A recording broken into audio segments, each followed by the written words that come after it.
Hello folks and welcome to tonight's Poker Night Live. My name is Caspar, and tonight I'm not alone. That was supposed to be a cuter cut. We did that. Here they are, look at our guests. Hello. Tom and someone you don't recognise. His name is Graham Newman and he was a finalist in this year's British Poker Open. Was it last year's British Poker Open?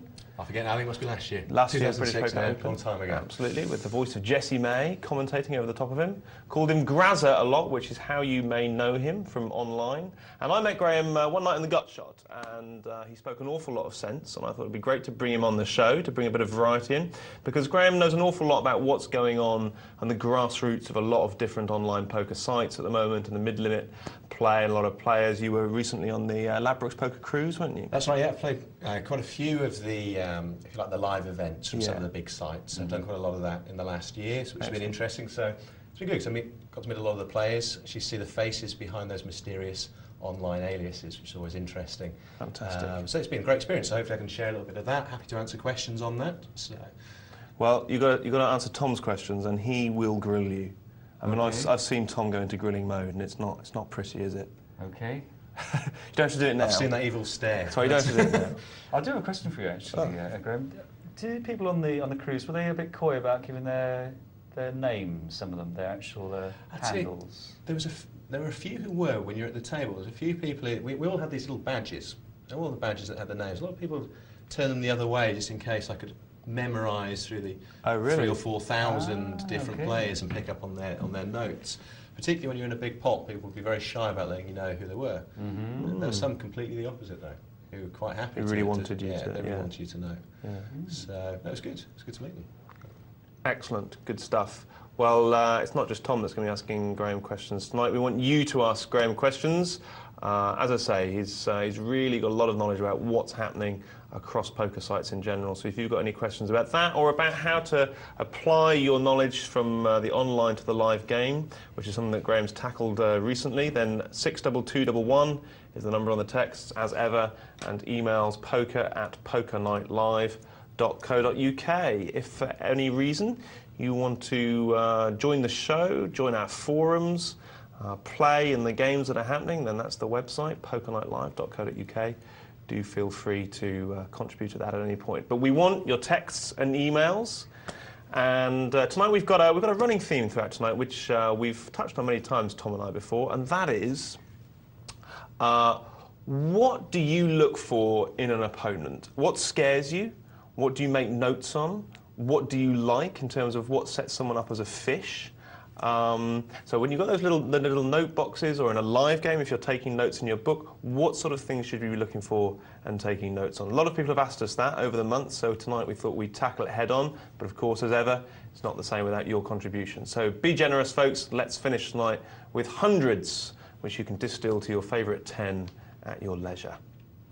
Good stuff? Good stuff. Should we have a look around the tables? Let's do that. Let's do that. Let's have a look at the tables we've got on offer. Table 1 is a $10 multi-table tourney. There it is. One of many starting tables, but 3 or more. Moving on, $10 sit and go is on table 2. There it is at the first level of the blinds. 10-20. And moving on to our third table is a 25-cent, 50-cent game. There we go. Absolutely. Great, fantastic. Okay, well, if you haven't watched the show before, you will have noticed something a little bit different about those internet games that you just saw. All the cards are face up. The show is live. We're talking to you right here, right now. It's 22:08. Absolutely live. But the games are shown with a slight between 5, 10, 15-minute delay, and that obviously has to happen so that the players in the actual games can't see their opponent's cards on the television. But as I say, if you want to join the games at any time, do go to our website. But more importantly, text or email in with all your questions. Try and stump us, try and challenge us. We'll try and rise to it. Okay, any further ado? No ado on my part. No ado? Nor mine. No ado. Let's go to a table. So here it is, the multi-table tourney. And How many beginners in this table, in this tournament, Caspar? Let me tell you. We have 250 runners tonight. $10 buy-in, as ever. $1 vig to the house. That creates a nice round, 2,500 in the prize pool. We're paying 10 places. That's a first prize of 750, going down to 10th place, just $31, and 11th to 20th all get around £25. Around 25? $25. Not quite £25. Jolly nice. Pair of tens. 55 is the bets, and Ace Jules thinks it's well worth persevering, but drawing a bit thin. He can't release this hand, can he? No, he seems to want to carry on. Finally managed to get away at the river there, but it was all looking rather ominous for him. Wobbits. We've not seen him before, ace-queen suited. How do you feel about ace-queen suited, Graham? Favourite hand of yours? I tell you what, it's interesting. The ace-queen suited has got me into a lot of trouble. A lot of trouble. It's one of those hands. It's one of those hands that you're either going to find yourself up against, if you're getting involved with a big raise like this, you can find yourself up against hands you don't really want to be up against. I seem to run into ace-king all the time, and it's lucky that we seem to have a rather aggressive person to the left there. He probably would take the pot away, actually, with that kind of bet. The jack-7, he loves those hearts.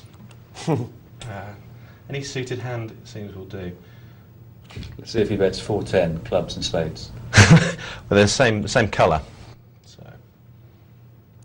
I seem to be leading a bit of a charmed life with ace-queen currently. It seems to do much better than it ought to be doing, but it's probably just short-term variance. I seem to rarely encounter those horrible situations that you expect to get into with ace-queen. Yeah, a live event I played in recently, out in, fortunately, the Caribbean, which was quite nice. I had an ace-queen 3 times. First time, raised it up, called in 2 places. Both my opponents managed to hit 2 pair on the flop, ace-2 and ace-3, which saw me off.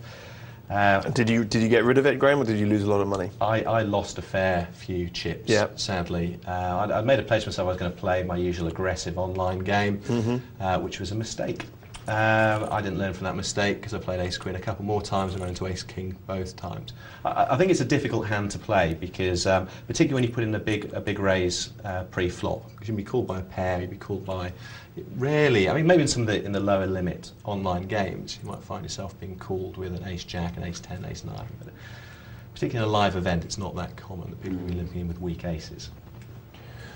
Well, you say this a lot, don't you, Tom, that ace-queen suffers from reverse implied odds? I do. I'm happy to say that. Yeah, it's the classic hand where you build a big pot, which you're going to lose, or a small pot, which you're going to win. But it depends on the game. If you think there are as many people playing ace-jack as ace-king in this game, then you're on the road to implied odds, because there might be some playing ace-10 suited as well. And I think, Doyle Brunson's point about the ace-queen was he was playing in very tight games in Texas, and his point was, it's not that you'd win more pots with ace-queen than you would with ace-9, but the point is the sums of money you'd lose when you lost were bigger and would more than make up for it, because Doyle's style was, a big, aggressive, all-in style, and therefore he only had to be called by ace-king to lose his whole buy-in once. Absolutely. I think that the internet game has changed that a lot, hasn't it? In many ways, play online tends to be a lot looser. We've seen it here. We've lost a player already. It was a player who's playing a lot of suited hands, weak aces, and surprisingly has gone out of the event. But it's quite often in these, particularly in the smaller buy-in online events, you find a lot of people love any ace, and then ace-queen can become quite a powerful hand. That's very true. Very true. Up and down for Cha, who's our new arrival. And he's liking this because he's in a 5-way pot, which is what he wants to be with a hand like that. It's not strong enough to bet without turning into a hand. We've got all kinds of opportunities have opened up now with that third club. Could be heading for a big road traffic accident if we're not careful here. There are a couple of middle pairs, open-ended straight, got flush draws.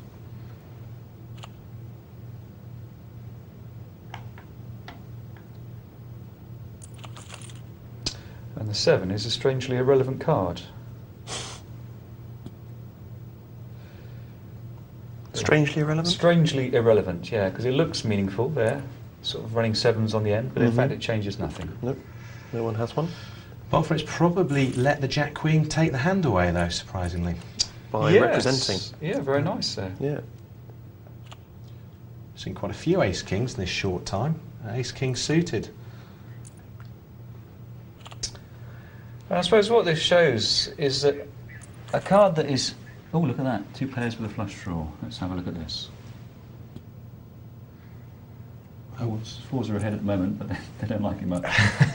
Well, like it enough to call in here. I really don't like that weak call there. It's not serving any purpose whatsoever. There was an opportunity maybe to put it in a raise, but which in this situation probably would have been called. But I didn't see what benefit it would get from calling that 30. Oh my word. That is a horrible card for the Jack 3. I think it's tatty by, isn't it? I think it is. There's no getting away from that now. Now let's see, because there's a pair on the board. He may just call this, Graham. He may just call this. Let's have a look. He's been raised. Well, G4 should have raised more, shouldn't he? It should have put him in. Needs to ask the question for all his chips. I think this is very interesting because this is one of the situations where people talk a lot about mistakes, and that to me is a classic mistake, but not in the way that people normally think about it. The mistake is leaving chips on the table, and that can get very expensive. When people think about mistakes, they normally think about mistakes in the context of calling a hand that they shouldn't have called. That's an obvious mistake. Leaving chips on the table, to me, is a bigger sin and a bigger mistake. And when you've got a situation when you've got the higher flush against a flush, that's a situation you really want to get all your chips in, take those chips. They're going to multiply throughout the event, and if you're leaving those behind, not only are you leaving a player in, but when you come to double up next time, you're losing that value. So to me, that's often the bigger mistake, and it's one that gets overlooked a lot. I agree. Tom? There'd be a case for saying put in that size bet if credibly he could be giving someone with no hand a chance to represent a hand with a bluff, but his bet was sufficiently deep that basically his opponent had no opportunity to bluff there, so he was going to call or fold. But Exactly. as you say there, Graham, he would have called the bigger bet with a made flush. Yeah. Quick email here, guys. So we've just been looking at multi-table there. Before we get to a $50 sit and go, let's have a quick look at an email from Jay Pez. Hi, guys. Great show, he says. I'm a winning player, which I think was sent in before the show started. So I think he's trying to butter us up there. Oh, okay. Or maybe he's talking about the show I generally. rarely meet losing players. Do you not think? A lot of winning players. He's a winning player. He's a winning player, but he does confess to having a weakness, which he wants you guys to sort out. So, you know, now you've pinned your colours to the mast, I expect you to sort it out. I'm a winning player who makes the majority of my money playing multi-table tournaments. However, in 2006, I'm having trouble making the top 3 finishes, which are the places that really pay. Absolutely. E.g., this month so far, I'm in the money around 20% of the time, but I'm only just over break even. It's just as part of the high variance of multi-table tournaments. I approach a tournament always to win, but should I be making an effort to last longer than trying to accumulate chips at the point just before the final table? Now, we get a lot of emails like this, and sometimes we're reduced to giving really trite, platitudinous answers like, well, you know, we don't know your general style, so it's very difficult, and of course, multi-table tournaments do involve a lot of variance, so you could be a winning player and have lost for the first sort of 4 months of play. But with all that in mind, just answering his question there, when you get to that final table, should you be accumulating or should you be surviving? What are your thoughts, I was going to guys? say exactly what you said there, Caspar, because that's trite and platitudinous. I'm going to have to hand you over to Graham.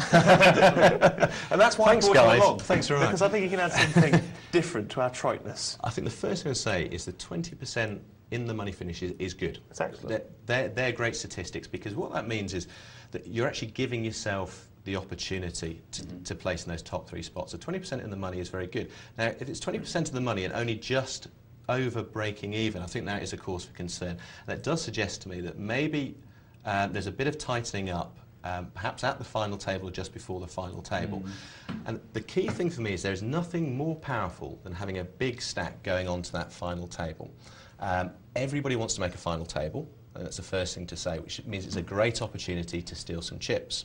Now, if you can get yourself, and I will often quite happily take big gambles at that stage when other people won't take gambles, because I know that if I can have a powerful stack moving into the final table and the blinds are a lot higher, people are naturally a lot more cautious because they want to move up rungs on the ladder. It gives you a great position, particularly not necessarily to take on the short stacks. So a lot of people say, with a big stack, I'll call lots of short stack all-ins. They soon get eaten away.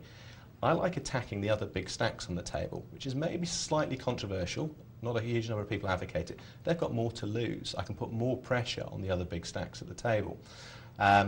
So I actually become a lot more aggressive as we approach the final table and as we play the final table, as I think a lot more people tie up. Excellent. That's a brilliant answer, Graham. Listen, we'll get to the table, we'll have a look at the $50 sit and go, and we will address this question as we watch that. So here we are, $50 sit and go. Good. What do you think about that, Tom? Attacking the big stacks?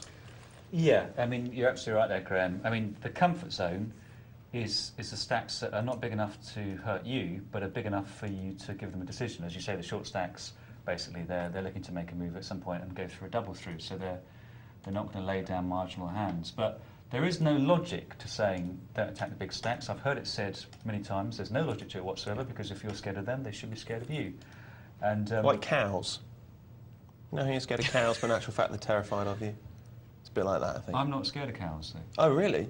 No. Oh, well, it's nothing like that for you then. It's very like it for me. I'm terrified of them. Huge beasts. Very slow, though. Yeah. You should probably carry on, I think. Yes. I may have disrupted your train of thought. You've derailed it. The big stacks are as scared of you as you are of them. Yes, that's right. No, what was I going to say? I can't remember. But I would say that the variance, you're only in the second month of 2006, Mr. Was it Jez? I can't remember. Anyway, sir, you're only in the second month, so the variance there is certainly not going to.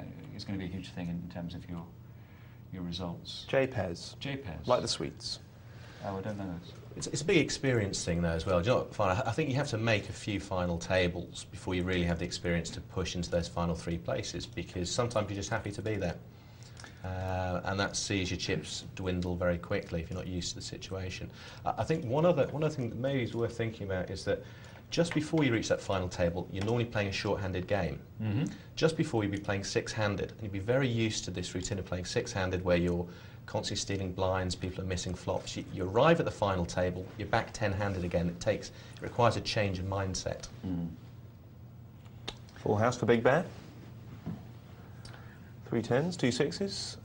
Big Ad has nothing.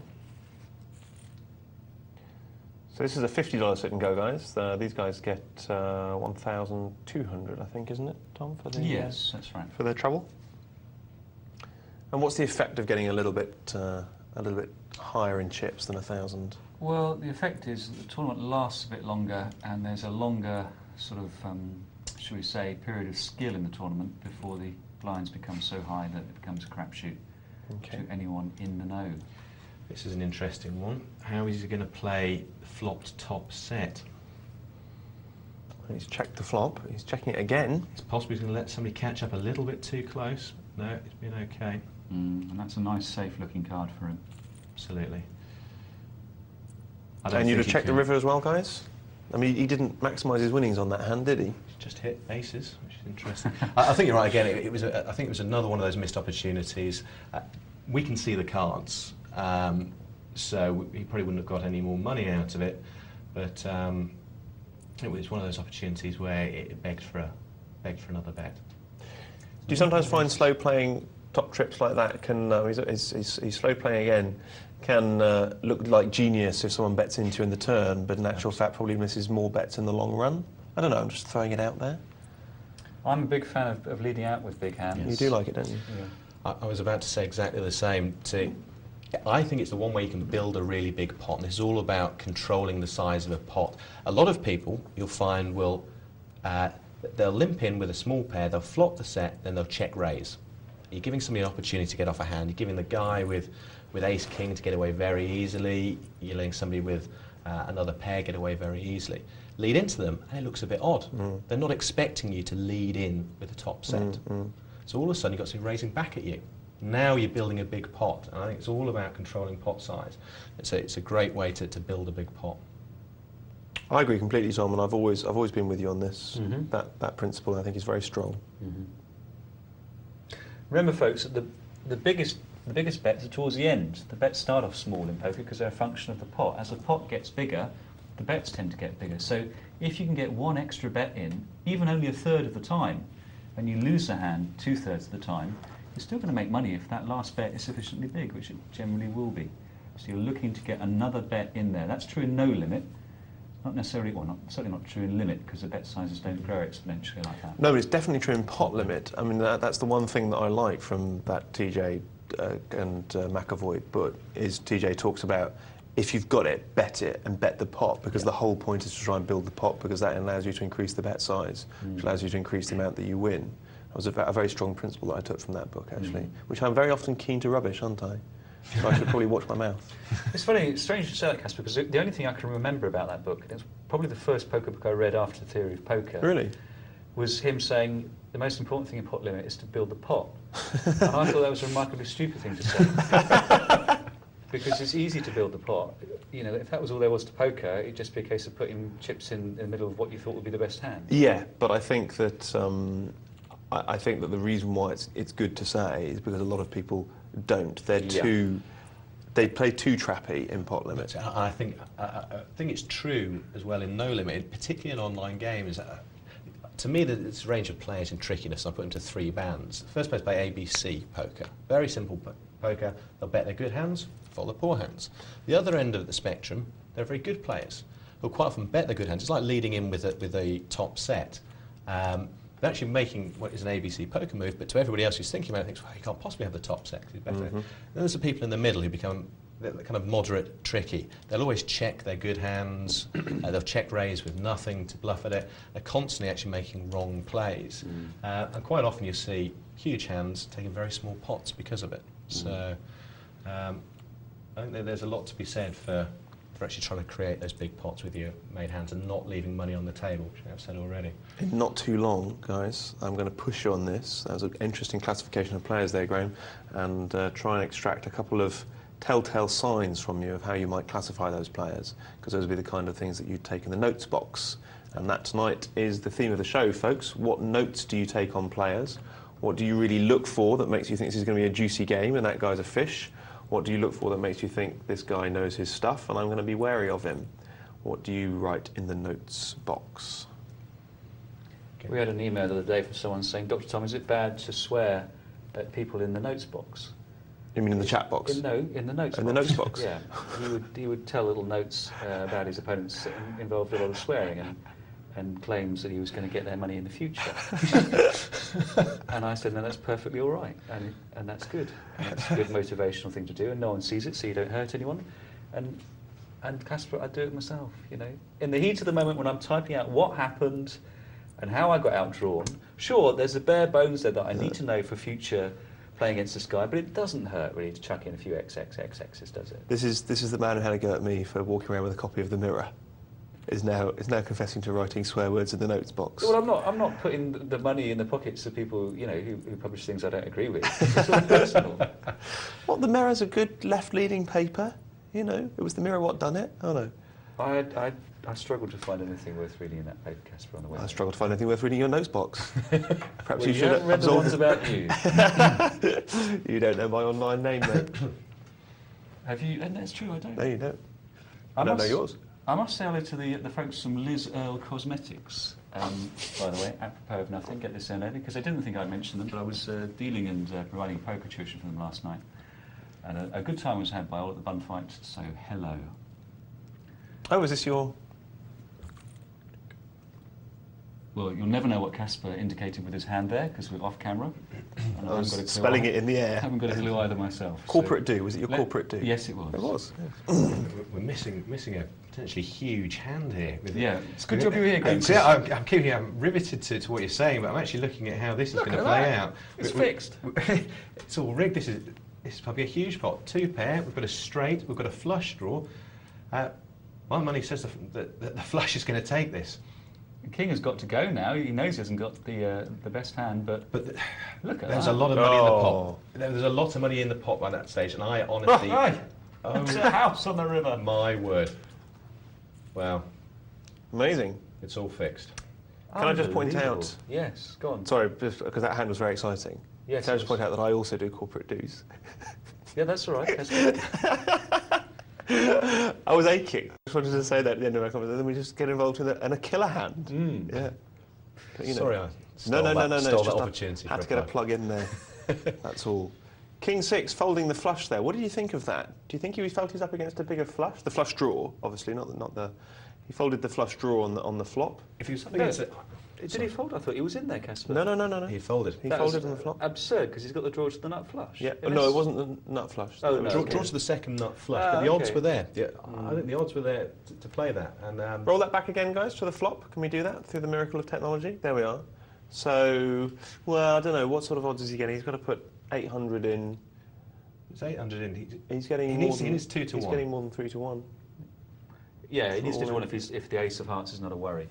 And I think you've got to discount the ace of hearts here, to be honest. I think you're looking for monsters under the bed. And I if you're guess thinking also, about the ace of with hearts. this much money going in, the possibility of trips and... I think the other thing that we're Yeah, forgetting, that this, would this is make a full sit and houses. go, right? This is Yeah. a sit and go.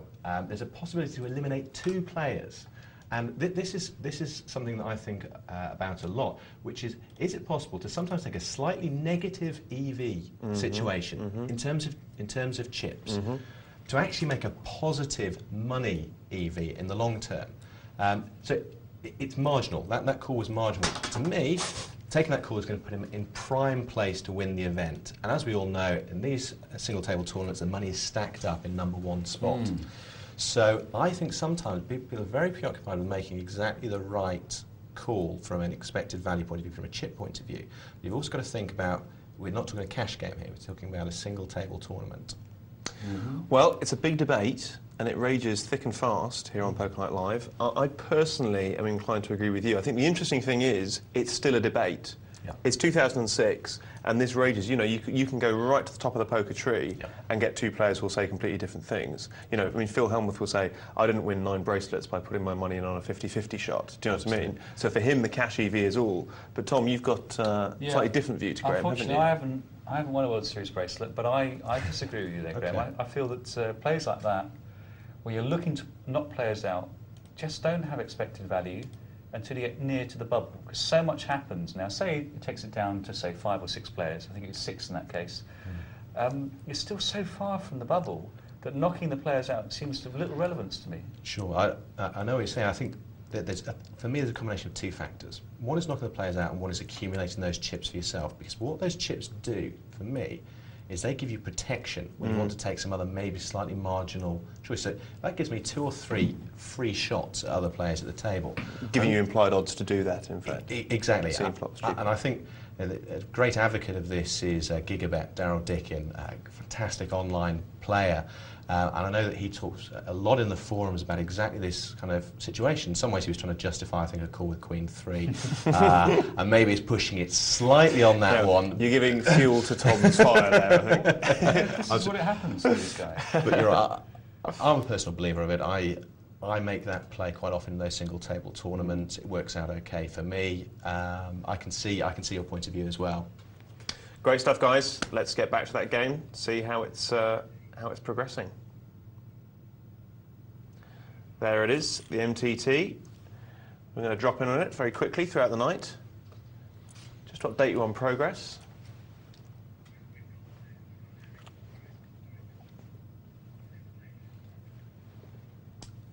So it looks like it's still relatively early stages there, and with blinds at 25.50. Do we know what the starting stacks were on this one? I think it's 1,000, don't they, Tom? No, 1,500. 1,500. Okay. So G-Force looks to have raced away a little bit. And this would be interesting. It's interesting to see how a dominant stack at this stage plays out on the table and the approach that they take. Some people are happy to sit back on that, knowing that they can now pick their spots. Other people prefer to really try and attack the table, become the table captain. Do you have a preferred style here, Yeah, Tom? neither actually, Graham. I mean, in this situation, I'm not expecting to particularly intimidate people at this stage of the multi-table tournament, because I know that they know they've got to take chances at some point. So if I've got the dominant stack, I say, well, who's got the next biggest stack? That's the number of chips I'm playing for. That's how much my implied odds are in a situation. And again, I mean, I've said it again and again, but I'm going to play my hand and not worry too much about the tournament aspects of the game there. Okay. If I sense there's someone there who's just playing ridiculously tight, sure, I'll play differently against them, but not in any different way I would against a cash game player who happens to be playing very tight that day. So, no, a sort of stack size consideration such as you're referring to, for me, comes into play at the situation you were describing earlier, when you're going towards that final table and where people do tighten up unnecessarily. But do you have a different take on it? No, I think, well, for me, I tend to find a big stack at this stage actually allows me to pick my spots a bit better. I can sit back and actually look and say, okay, now I've accumulated the chips that I need to accumulate in the first hour, the first 2 hours. That gives me great comfort. I can sit back and really wait to pick on players with a great hand to push my stack any further. What I don't want to do at this stage is redistribute those hard-earned chips around the table. And I just see that I think quite a few online players take a slightly different stance. So that big stack is a great opportunity to bully the table for blinds, which is 25-50. Cool. Okay, well, that's 118 players left on that multi-table tournament right now, but we will be coming back to that a little later and seeing how it progresses. GeForce in seat number 2 is the big stack at the moment, with just under 7,000 chips. Remember that name, GeForce, easy to remember. Just think your childhood favourite cartoon, Manga-tastic. Tom's shaking his head. Dr. Snuggles. I believe we're going to go back to our $50 sit and go just after this hand and see how everything's getting on there. So sorry to interrupt, guys. Yes, you're talking about big stacks like GeForces. Is there an argument for saying, guys, that we were talking last night about what are the conditions under which you win a tournament, and one of them is a sort of feeling of relaxation and destiny and not feeling pressured. Is a big stack good from that point of view, Tom, that it gives you a sense of security? Is there anything in that at all, or is that worrying lefty talk? I'll tell you what, comrades, when I've got a big stack in a tournament, Yeah. I always remind myself what percentage of the tournament chips in play it constitutes. And for most of the tournament, even if it's a whopper stack, it's like 1 or 2%. Now, I'm going there to win it. Obviously, everyone is, we hope, we assume. And so, for that reason, it doesn't particularly make me change my strategy. It's interesting to hear you say there, Graham, that you pick your spots with the biggest stack. You have that luxury, that's clearly the case, but it's not going to cause me to pass up hands I would otherwise have played, because if I think I've got some sort of positive expectation on a hand, I'll play it. Do you find that you would actually play maybe some of the suited connectors a little bit more? You might throw in a few more chips. And that, because this is one of the situations where now it's only costing a small percentage of your stack to actually get involved and have a look at that. That way of thinking about it doesn't work for me. Okay. I'm saying, am I going to make money here? Okay. So I'm not more loose passive, if that's what you're saying. Okay. I certainly don't subscribe to the view which some players appear to in their speech, that I can afford to call something. That makes no sense to me, because I'm going to have to win those chips back at some point to win the tournament. So I can't afford. But the simple fact is, with a bigger stack, you've created, if you're up against another big stack, you can play hands that have greater implied odds, can't you? That is true. That's true. That is true. Because I think the way that Tom applies a tournament, which I think is very interesting, actually, it warrants further debate, is because a lot of what may turn out to be myths have kicked up around tournament play, and I do think they may turn out to be myths. And Tom's point is, it's all about cash game strategy. It's just if you apply actual cash game strategy to tournament situations, you come out with some of those same arguments. It's just you very often experience those situations at a cash game, because you very rarely experience a situation in which everyone's so short stacked compared to the blinds, for example. Yeah. So interesting stuff. Yeah. Interesting stuff.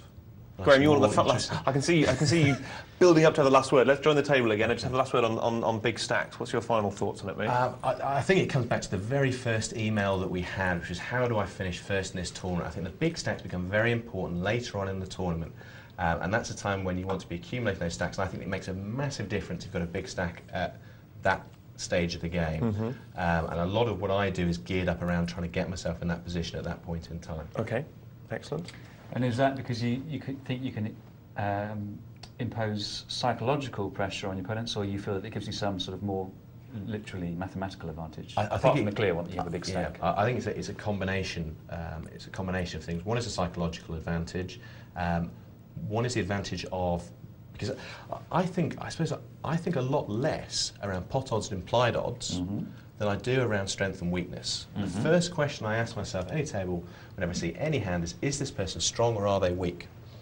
As in, am I going to end up getting involved in a big pot with them? Am I going to end up getting close to a showdown where pot odds become important? Or is this person weak and am I going to be able to push them off the pot at some stage in the hand? It may not be pre-flop, it may not be on the flop, but it may be at some stage. And that's what I think about a lot. And the big stack gives me the ability to move people off hands who I think are weak. That's a very interesting way to look at it. I like that a lot. Okay, so we've lost 2 players, down to 6. Aces on the button. What a lovely place to pick them up with the 10s behind you. Certainly with the 10s well. behind you, yeah, or in front of you. Look at that. Now, even if he calls here, it looks mightily suspicious, doesn't it? So I'm not surprised. Yeah, may as well push, yeah. Has to push. Actually looks a lot better pushing, I think. Yeah. Yeah. The 10s could assume that that was a steal, or a re-steal even. Yeah. And it's reached its inevitable conclusion. Never say that before I said the last that. I card. noticed I said that a little bit prematurely. Do you know, I for did that online twice poker. last night, and people pulled backdraw, flush draws, and all sorts of things. That's the inevitable conclusion. It gets outdrawn. Yeah, Or so we curse of hear. the commentator, Graham. You'll get used to it. So aces and then ace king. Why does that never happen to me? 2 hands in a row. Oh, we say this now. It's even better because it looks like you're stealing again. Yeah, yeah, it really And does. here's the classic. Here's the classic now. Oh, 2 dear. overs. Oh, and there's the set. Jack 10.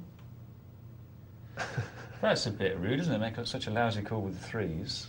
What's Beardy doing? Especially when he's getting near the bubble there, calling with a pair of 3s. I think it's difficult because even if you're calling a bluff there, the best you're ever going to be is 50-50. It's got to be deuces or ace deuce, isn't it? Well, yeah, well, I always say this. Why are you agreeing with him? I always say this. You never agree with me. Do you know what? It's like marriage, isn't it? I think you've taken me for granted. Well, you're the one who invited 3 of the bed situation. I never met I Graham thought I'd till spice tonight. up our presenting life. Well, We're all enjoying it now, aren't we? appreciate it.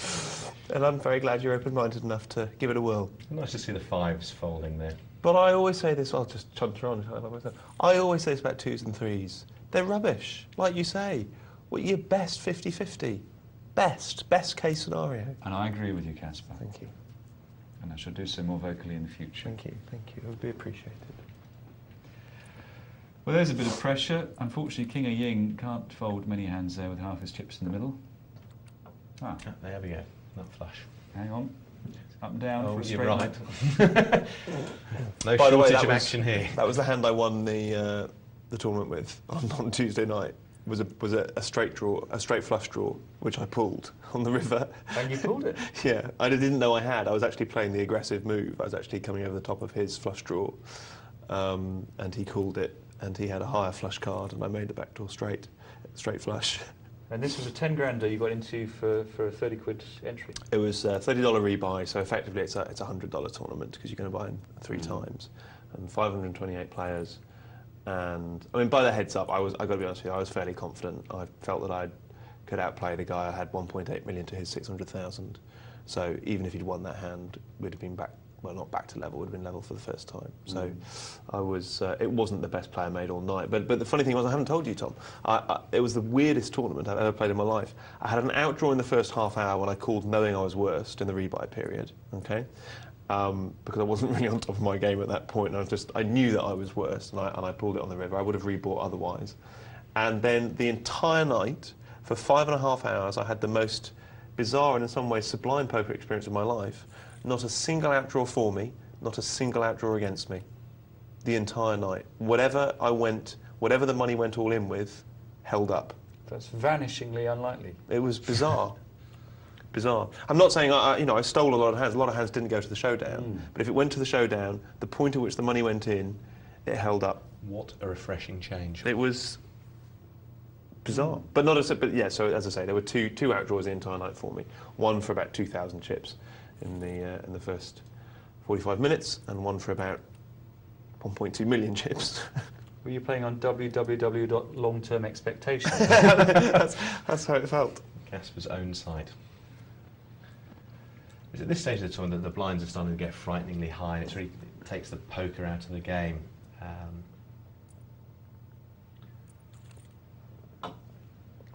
A lot of these hands have an air of inevitability about them now. Yes, the situations are unavoidable. I want to ask you both something. I'm going to kick you off on another subject here, okay? See, I agree with you about that, Graham. Now, opinion as to how to play a sit and go is somewhat divided. You know, should you play loose in the first few levels when there's dead money and a lot of implied odds, get in to see the flops cheaply and try and take people all in early doors, or should you play very tight for the first 3 or 4 levels, no need to play a hand, no need to get involved? My argument's this. If when you get to this stage, there's very little poker in it, then surely, in order to make your skill pay, You have to play loose early doors, don't you? Caspar, that's exactly my philosophy, but I know that it's one that's not shared by very many people. Tom, I don't think you share it, do you? No, I do share it. Oh, you do? Yes. Oh, there's no debate then. No. Case closed. It's interesting because there are some very big online players. There's one who plays in a certain site. A guy I know will play up to 10 single table tournaments at any one time. Really? And maybe even more. A very good Industrial. Yeah, it's a little bit crazy. Has he got like a 3-monitor setup? It's like I've Smurf's heard- headquarters. I've heard Piranha ball in rumours, front of it. and it plays all over the world as well. It's absolutely incredible. Now, I think it really damages his ability to play by doing that, but he certainly subscribes to that very theory, the one where you don't get involved at all in the early stages unless you have a huge hand, and then look to double up. The difficulty that creates is that the minute a big bet goes in, everybody disappears.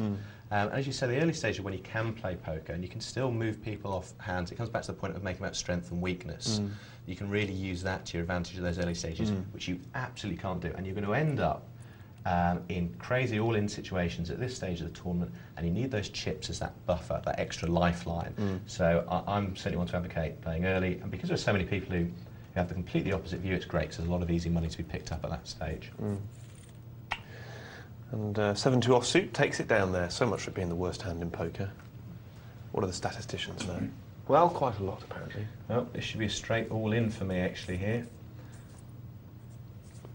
At this stage of the tournament, pocket pair is good.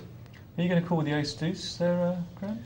I'm calling with the ace-deuce, absolutely. Really? Yeah. No, not me.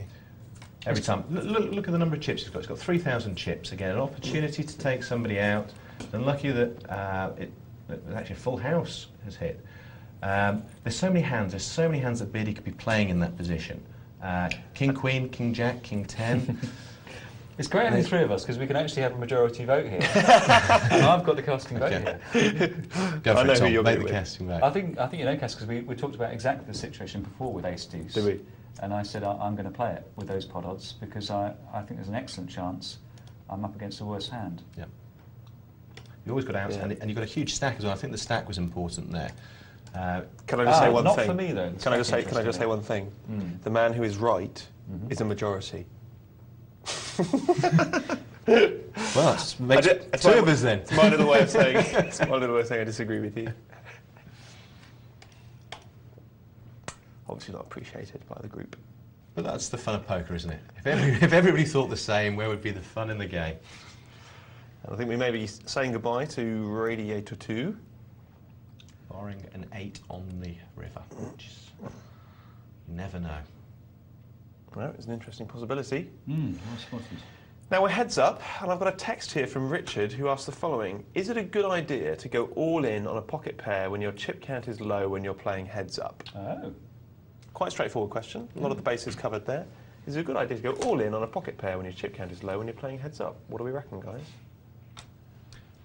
I personally love pocket pairs heads up. Okay. Yes, simple answer for me. Yep. I'd like to play very Twos and aggressively. threes? Twos, threes and fours? Twos and threes. We say that the chip stack is low. I think it needs to be quantified maybe slightly how low we're talking here. Are we talking an auto call from the other player? Well, let's put some figures in. Let's say you've got, say, 9. Say you've got 10 big blinds. How about that, Graham? Okay, 10 big blinds. I'm absolutely in there with a pocket pair. You've got two things. You've got a pocket pair, which is probably going to be the best hand pre-flop anyway. You've got some inbuilt folding equity as well. To me, it looks like an absolute push. Situations I don't like so much is when you limp in, you're going to be facing probably a load of scare cards. What do you do when the other guy bets? So take the decisions out of it and push. And King of Ying is all in, and Beardy has hit his 9. And we have a winner. We do. It's Beardy, who had the pair of threes, didn't he? That was a critical hand for him. And we were critical, I think. Shows us. Yeah. Let's have a look at a chip movement graph. Ooh, You love these. can we? I love these. You're in for a treat here, Graham. Look at I've this. never seen one of these. Oh. I mean, that says a lot, doesn't it? It's like a ball of wool that's slowly unravelling before your very It's eyes. so many things to so many people. Look, it's just the dashed hopes there crashing to the floor. Like Look at Radio Tortu. I mean, he was way ahead, wasn't he? Look at that. In the early stages, white line, way ahead. Then amazing, crashing out. Beautiful. To nothing. They say a picture says 1,000 words. Well, this is the irony of this, is that the picture promises so much in terms of a story, but in fact there is no story. It's just a series of hands, one after another. It's just what happened. Yeah, it's just what happened. You know, and you such a U-turn after your beautiful use of the narrative concept early on in the series of Poker Night Live. Well, I retain the right to change my mind at any point. I feel cheated. Right, got an email here from Lumas, aka Sam. Just to give it reverse order. I play a lot of heads-ups for small cash, he says, and find increasing number of tight, weak, scared players who sit down with about half the maximum buy-in. I find I win about 90% plus on average while playing them. I usually take down pots of about 2 to 4 big blinds as I put in little bets which they fold to. I use the fact that they'll miss the flop more than they hit it, and usually if the guy raises he has something, and I rarely leave a heads-up table down. Very interesting. What do you think?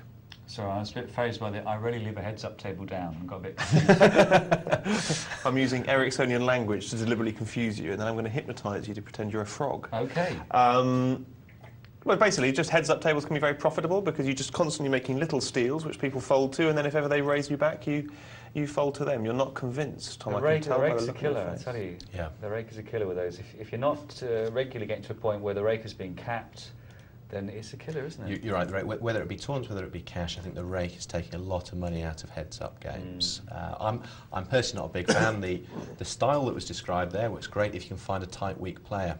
I don't normally find many tight, weak players on heads-up tables. They're not attracted to that format, are they? No, it's not the natural kind of playing ground, I think, for somebody who's scared to get involved. Really aggressive players play heads up. But I think the point you make about the rake is excellent one. Well, I tell you what, though, guys. I mean, I hear what you're saying, and I respect you both. I want you to know that. But Lumas is saying he's finding an increasing number of tight, weak, scared players, and I tell you what, he plays a lot of poker, so maybe we should be asking him where those tight, weak players are playing heads up. I think that's a very good question, because I would love to meet a few of them.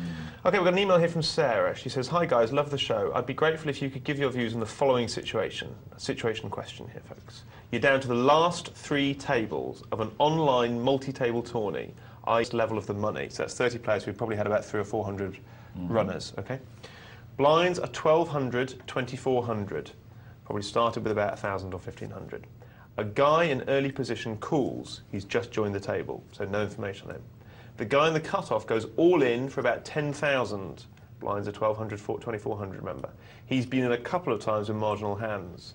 The guy in the small blind goes all in for about 27,000. He hasn't played many hands and seems quite solid. You're in the big blind with king and have about 24,000. What would you do in this situation? This hand has been causing much debate between me and my partner. Right, so no pressure. Unsurprisingly, a lot of marriage debate. sitting on your shoulders. First of all, can I just say, Sarah, that's a brilliant email because you have very, very quickly and succinctly described a lot of the factors that we need. So well done from that point of view. She says, on this occasion, I called. The original caller in early position folded. The first all-in 10,000 had King 10. The small blind had Ace King. Of course, an ace hit first, but was then followed by Queen Jack 10.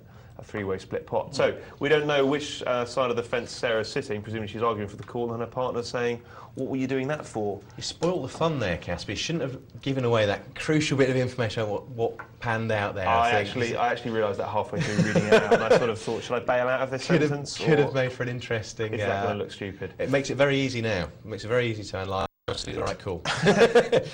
If you don't know anything about it, guys, expert opinion. Solve their relationship problem. Are you going to cast the majority vote? If I have to. Well, I'll tell you what, I call without too much worry here. I call here with the kings. Yeah. The way I suppose... and Graham will explain that. I would... The early position caller, that call to me means one of two things. Terrible hand, great hand. I'm going to write it in the vast majority of cases that's just going to be a weak limp. So no aces there. The all-in from the cut-off, I think we said, come in with a whole variety of hands. You've actually got the cut-off covered as well. By good was about good 14,000 chips. Yeah. So even if you lose to the cut-off, you can pick up chips from the small blind. Yeah. Okay. So I'm not too concerned about the cut-off. So it's really only the small blind that we're thinking about here. Now, small blind, what kind of hands can the small blind make a move with here? Aces is certainly one of them. You're very unlucky if you're running into kings against aces is the first thing. Queens, definitely. Ace-king, definitely. There's jacks, possibly even jacks. If he's a solid player, though, is he going to re-raise a razor? Is he going to put what is it, sort of 10,000, 27,000? Is he going to put the second... I think it's the difference between solid and tight, to me, is one thing we're going to come in here. Because a good player, if we're talking about a solid player, is quite likely going to make exactly the same analysis that we've just talked through here and said, my jacks could well be good here. If he can get them heads up, and you know, he doesn't know that the big blind's got kings, if he can get the first position caller to fold and just get it heads up with a cut-off, then then that's good from that point of view. For me, the key aspect here is what the play looks like to the small blind. The small blind has seen the cut-off go in. He's only got 4 big blinds to cut off, so he really doesn't need much of a hand to go all in there. So the small blind doesn't necessarily think that the cut-off is strong. That means the small blind can raise with all sorts of hands. Ace-king is one at the top end, I'd say. And I've got kings. I know aces might be there, but there are lots of hands I'm beating. Absolutely right. Totally agree. So I don't need to add a casting vote, so I won't. Good. Because you know you're outvoted. Well, I'm not going to disagree. You agree, though? You agree, though? Well, you try to goad me there into giving my opinion, aren't you? You can't just sit on the fence. That's playground talk. That's like going, is it Sarah? Is it Sarah? Do you fancy Sarah? No, I'm not telling you. Okay. That's what that's like. I thought you were paid to express an opinion on that. I must be wrong. I'm hosting tonight. I'm stimulating and facilitating discussion. Well, make us a coffee then. Email from John. Ironically, as I cough, hi Caspar. Caspar, glad to see you're better. Presumably the night nurse did her stuff. She never has yet, 6 months. When playing, I look mainly for, number 1, what they raise with and amount compared to the blinds. Also, what position. Number 2, if they're aware of pot odds and give trap players into calling into monster hands. Didn't quite understand that, but we'll come back to it. And number 3, similar to number 2, but where they offer good pot odds when they shouldn't. So what they raise with, if they're aware with pot odds, and if they offer good pot odds when they shouldn't. That's great. That's a really good list there, and we're looking for your lists as well. When we get back after the break, I'm going to be asking these two for what they look for in players when they're playing online. So do get in touch with the show. Do give us your opinions, and we'll see you very soon after this break for more Poker Night Live. See you then.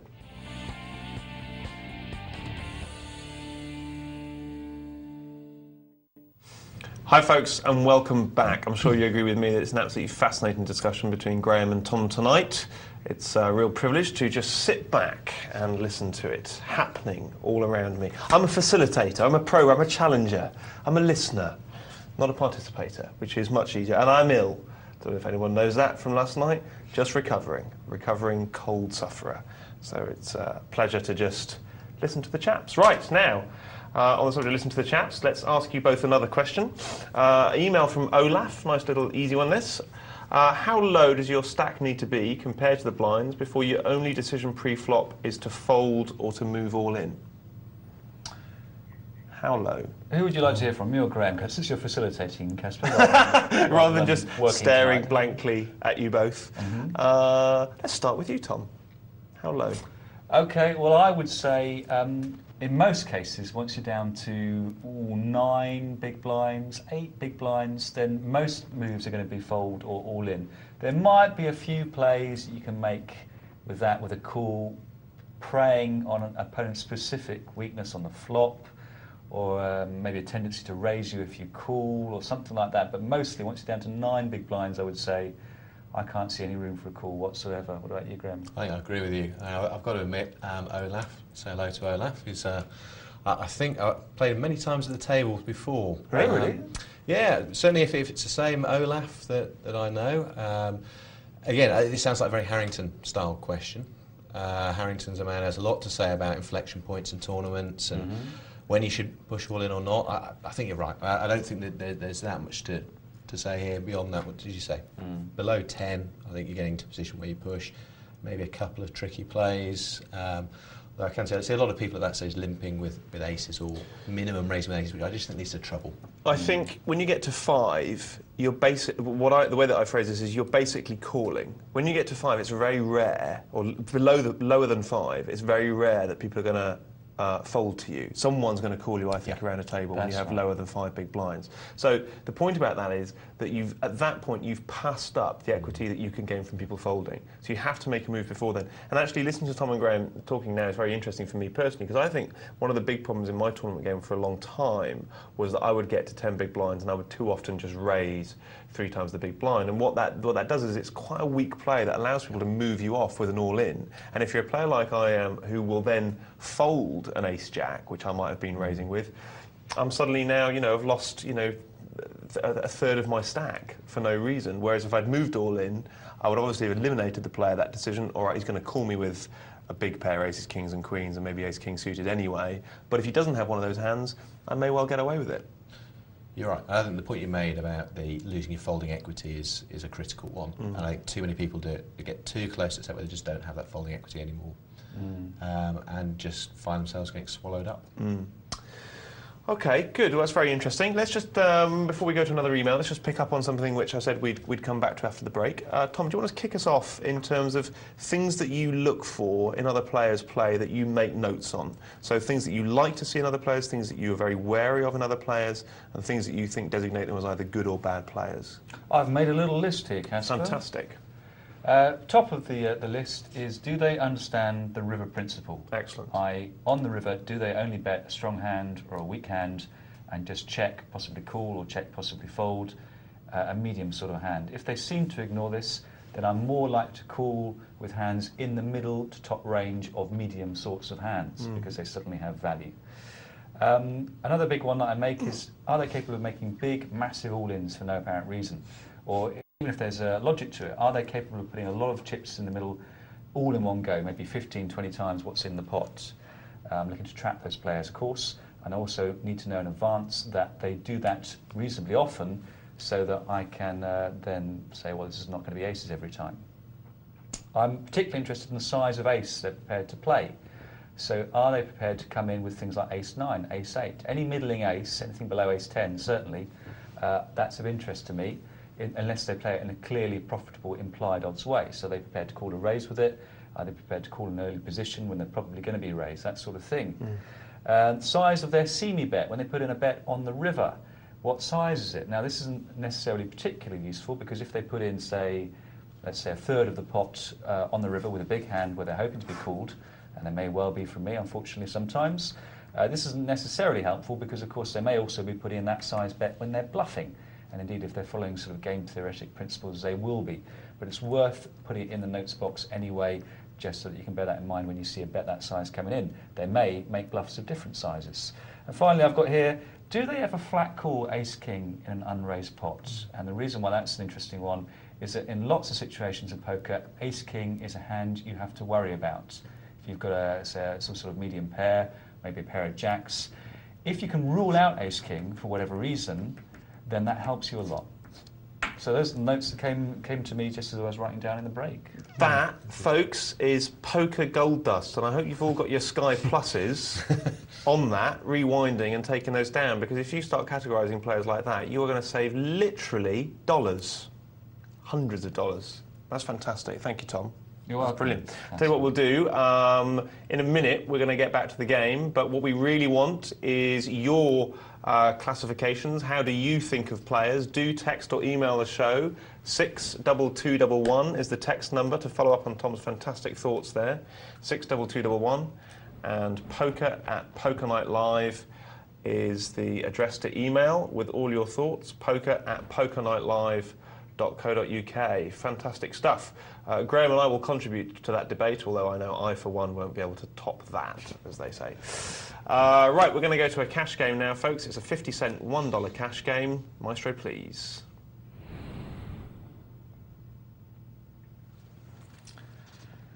Well, look at this. Snap it, Johan Haren, Pango, Jack Alley, Frantic, Delboy, even Irid rings a bell somewhere.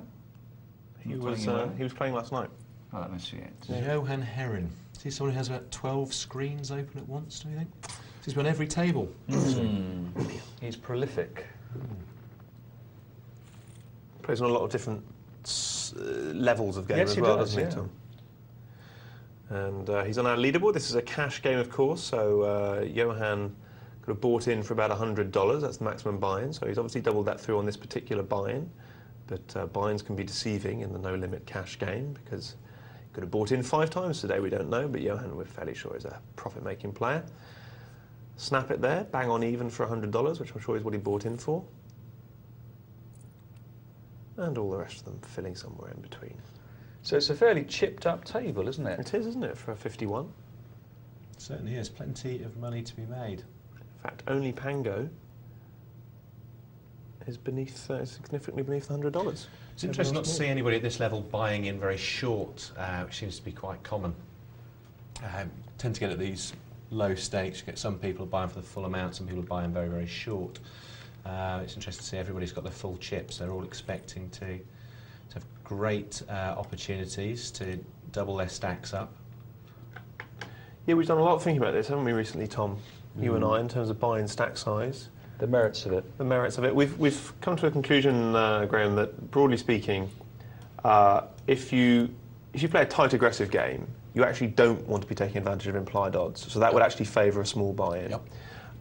If you're a poorer player than the rest of the table, well, you probably shouldn't be playing them in the first place. But if you want to, improve your poker education, once again, implied odds favours the good player, so that would warrant a small buy-in. So if you're a sort of average, tight aggressive player, you fairly unequivocally want to make a small buy-in. That would be advantageous to you.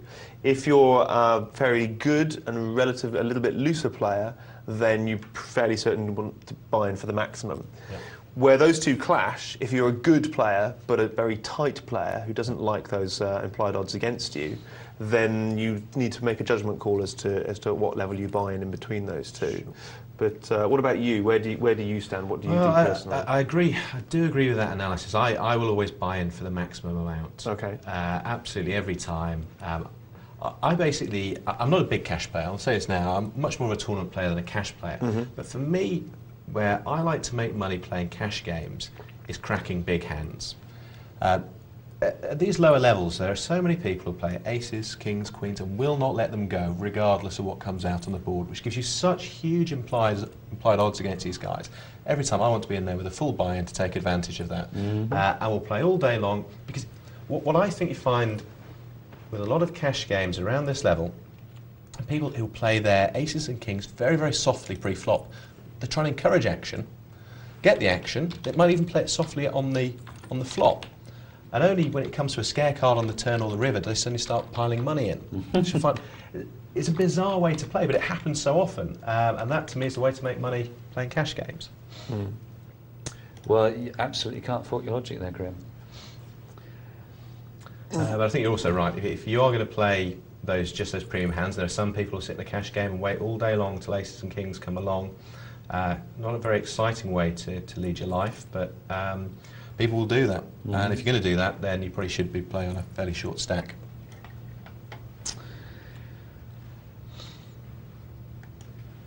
There's a case for saying, I mean, correct me if I'm wrong, Caspar, that if you're not a fan of chasing implied odds and you hate being the victim of them, and you find you are a victim of them quite often, then limit is perhaps your game. Is that a fair sort of pegging of limit? Yeah. It's you know poker, Tom, better than me. It's a complex. say that, Caspar. It's a complex interaction of lots of different things, isn't it? And sometimes pure answers are very difficult to give because different, not theories. What's the word?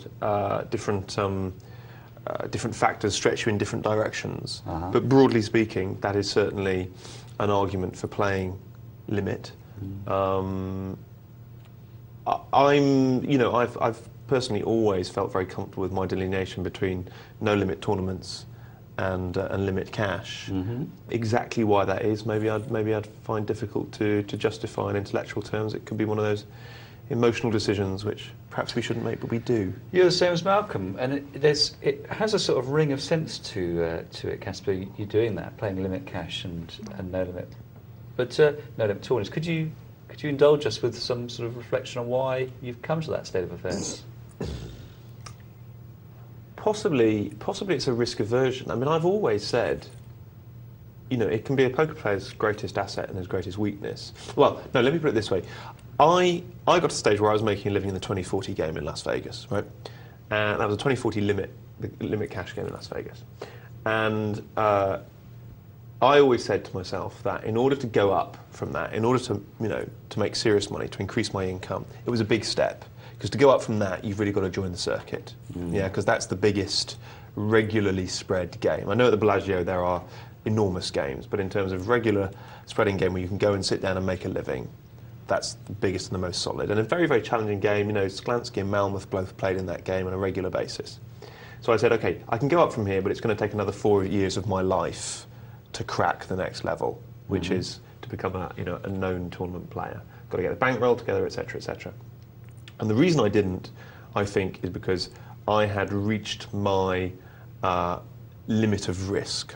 Yeah, and that limit of risk was very happy to play that no-limit game in a tournament situation where, if you like, I know exactly how much I'm going to buy in for that evening, and to play there's still variance in limit games, and don't let anyone tell you or deceive you otherwise, but to play the limit game on an evening-to-evening basis in cash, and to know that I'm not going to burn through $5,000 that night. So I think that's probably why, but that is purely personal, and I stress that because I'm not saying any of that as a kind of, follow my word on this, folks. I think your reasoning there is pretty much what I would follow myself if I were a limit player. I mean, you're probably aware that in terms of expectation, or indeed variance, it doesn't necessarily make that much sense, because you could choose to sit down, say, instead of sitting down in a $1,000 no-limit tournament, you could play in a cash game, a smaller cash game. Yeah. But aesthetically, I'm with you, Caspar. I'd rather do it that way around.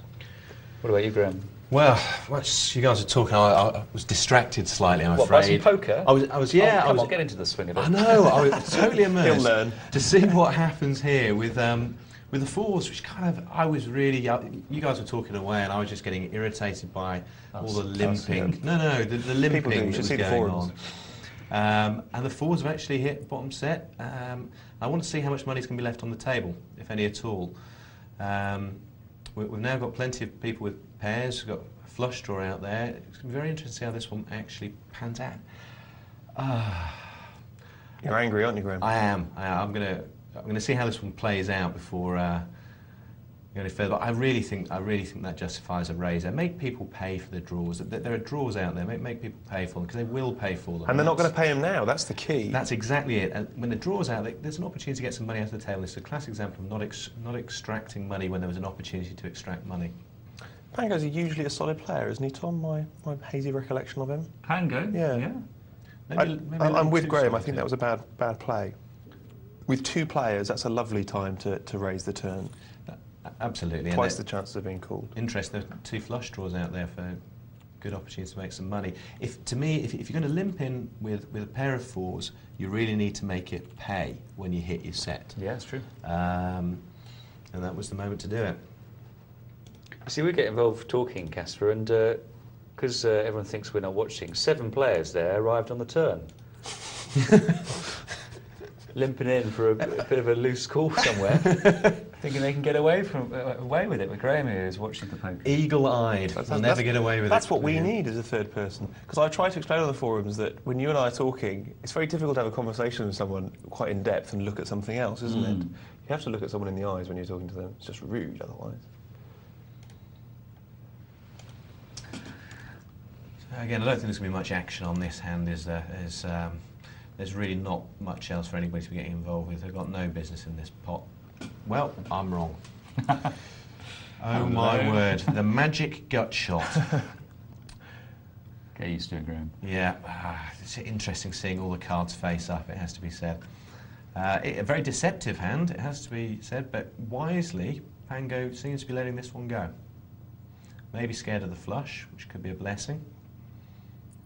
I think Frantic might be a little bit scared of himself. I mean, it was before then. I'd love to see him fold to a raise. It's not going to happen. Yeah, no, I don't think he was scared after the check on the turn.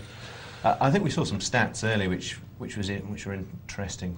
Sounds like a cue for a song. Hey, there we go. As we speak. Pre-flop folds. Now, Snapper is once again back at the top of these charts, Tom, after a little bit of a spell down in the doldrums, of playing 34% of hands at one point, Ken.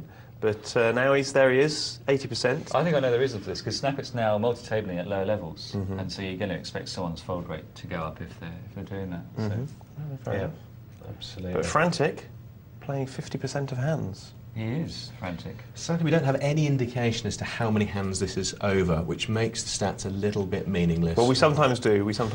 I think roughly we've got about 100 hands. Oh, right, yeah, okay. roughly 100 hands. Right, okay. Yeah. Good. And just remember, folks, tonight we are looking for your tips as to what you look out for, what you make notes on about players. We've had a fantastic contribution from Tom tonight, who was talking about their capacity to call on the river, thus giving you implied odds, their propensity to make all-in bets and what that means and can you trap them, the size of the ace that they play, the size of their see-me bets on the river when they want to call, and an excellent point, do they have a flat call with ace-king and an unraised pot, thus increasing our ability to read them in the long run.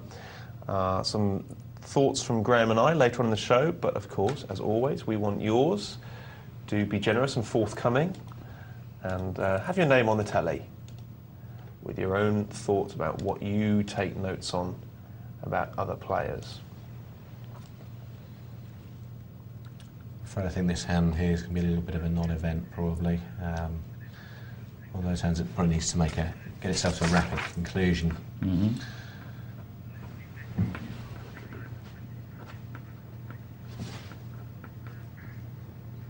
It's interesting, this has taken such a long time here to actually make a decision with 5-2 of hearts. At face value, there doesn't really seem to be a lot to be playing for here. Yes. Maybe just off to make a cup of tea. Interesting dwell up. How much... Sorry, Graham, carry on. I was just going to say whether either of you guys actually make much of the oft-touted online tell of how long it takes somebody to make a decision. Do you ever put much store in that at all? The only one that I'm particularly put store in is a long dwell up and then a raise. Yeah. Which is the same as in real life, where you think, okay, I think you've got a big hand. I'll get myself out quickly, which is great, because maybe that can be used as a nice bluff if anybody would like to try that from now on. That's true, yeah. Particularly when they see either of us at the table. Okay, folks, here we are back at the MTT. We've got about 60 players left at the moment, and if you have a look at Vicky there in seat 3, she's our chip leader on 20,165, which is about 50 times the big blind of 400, which is great. And our small stack at the moment, not on this table, just has 800. And Edgy hits top pair, but it's outdrawn on the turn by a higher top pair, and Vicky folds. Well. Interesting. So Vicky hasn't got there by being a loosey-goosey. No. Certainly not. How has she got there? I wonder what Vicky was frightened of there. Yeah. We think with those kind of chips, it's a great opportunity to make a play there. Well, that's the kind of situation I like to make a play, even without that hand, because it feels to me like someone's just taking a punt at the turn, and I've got top pair. Absolutely, and now it's going to be an interesting one to see how this plays out. All that given with a pair of fours now up against the ace king. Well, big all-in bet there from all in. Didn't. Obviously not scared of the flop, and that takes it down. Bold bet. It's a bold bet, but not too hard to read. Are there old bets and bold bets, but no old bets? No Say old that bold again, bets. wise man, sorry. Old bets and bold bets, but no old bold bets. Is it the same with bets as soldiers, or just for soldiers? I haven't the faintest idea what you're talking about. There are old soldiers and there are bold soldiers, but there are no old bold soldiers. Oh, I see. Now I understand. I thought you were doing a vocal warm-up. Well, thanks for blowing my cover. Old bold bets. Yeah, we should probably move on. Yeah, I think so. That's a difficult one to answer. Oh, It's not an email, don't worry. that's good. It's been interesting. A7 suited could get into a little bit of trouble here with the queens lurking in the small blind. It'll be very interesting to see how this is played out. Ooh. Smoking Piper has done what I quite like here. Not building a pot out of position with the queens. And I think it's an interesting bit. It's all too easy to build a large pot out of position, then you're left really struggling on every other street. I don't dislike the way this one's being played. A lot of people, I think, would play this a lot more aggressively. I'm hoping there's going to be a bet now.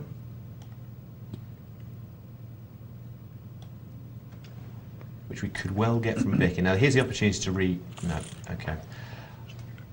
I think the way that hand played out, I actually think that gave a good opportunity to get a little bit more money in the pot there. Who, Smoking Piper? Yeah, I think I liked the way it was played out at the start. I like the fact that there wasn't a case of building the pot out of position, all too easy to get called and then see scare cards on the flop, then you're really struggling. But I think that there was a bit of weakness shown with 2 kings out on the flop. There's only another 2 kings left in there. I'd be tempted to see if anybody actually had one. The money she got, sorry, Smoking Piper got, in fact, was Vicky's bet on the river, which was a strange bet, really, because she had nothing but could win it with nothing. Yeah.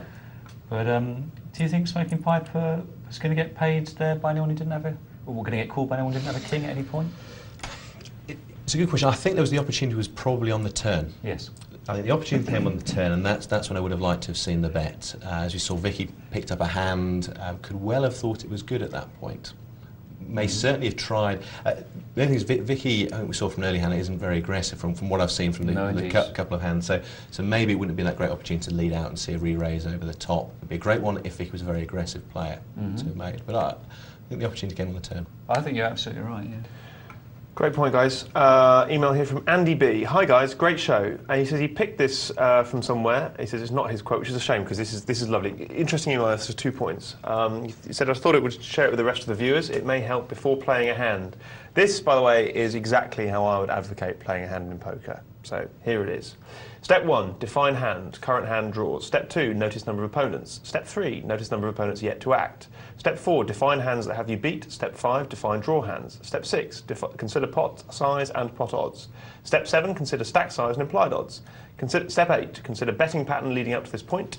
Step 9, put opponents on a range of hands. Step 10, consider opponents' hands based on betting pattern. Step 11, consider opponent, any reads, previously noticed plays, etc. Step 12, decide. I'm trying to put it into practice. Now, some good stuff there, which we'll talk about in just a second.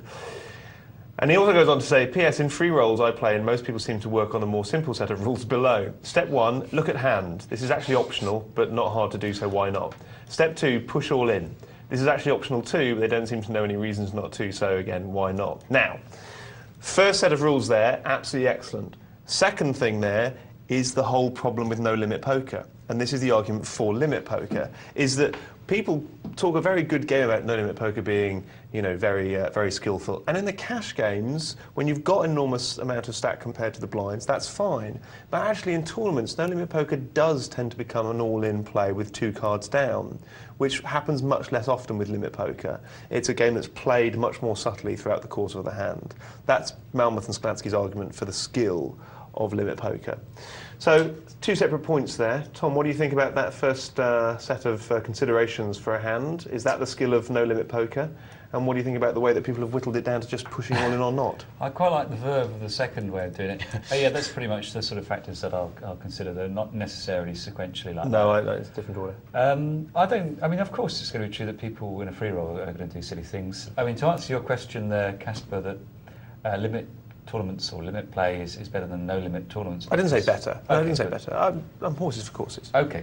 Well, of course it depends how big the blinds are. And if you play in the first day of a big tournament, then you're just not going to find that sort of pushing, Absolutely. are you? I've never seen that. No.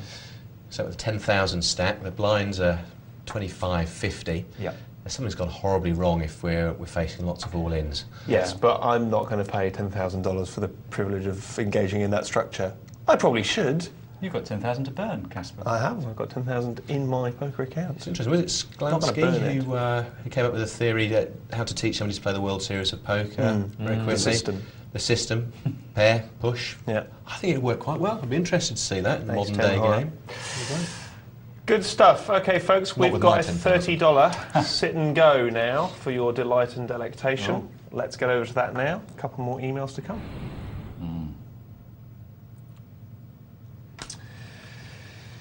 Well, there's Johan Aron in seat 3. He took it just to annoy Hoof-Hearted. I said Hoof-Hearted. You can say anything you want, Tom, if you want. I can't though, Caspar. Not unless they sit down with that name. And we're at the early stages, 10-20 the blinds still. 1,000 chips is what they sat down with. Don't be fooled by the numbers, they aren't sitting down with $1,000, so it's tournament chips. And everyone's still pretty much where they started.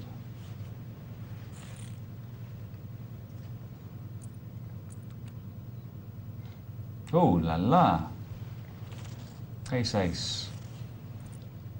I've seen the pocket rockets quite a few times tonight, I think. We have, yeah. Makes for exciting TV. Although one of the things you find, Graham, is you see them on this show and you think you're seeing them more often than usual, but of course you see them every time they happen here, whereas very often in a game they're not shown down.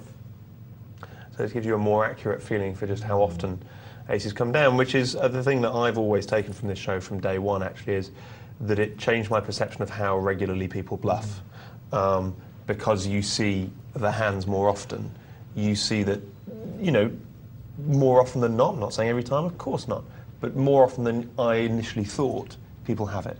I think you're right. I think this show is actually great for that, and it is a real insight when you see every single hand being played out. It's a real insight into what other people's games look like, rather than making your own assumptions about what other people play like. That's an interesting one on the button, with a pair of sevens and a flat call. The flop is rarely going to come down in an attractive manner for those sevens. And then the little 20. I'm never a big advocate of that, particularly in the sit and goes at these stages. I will normally only enter with a raise.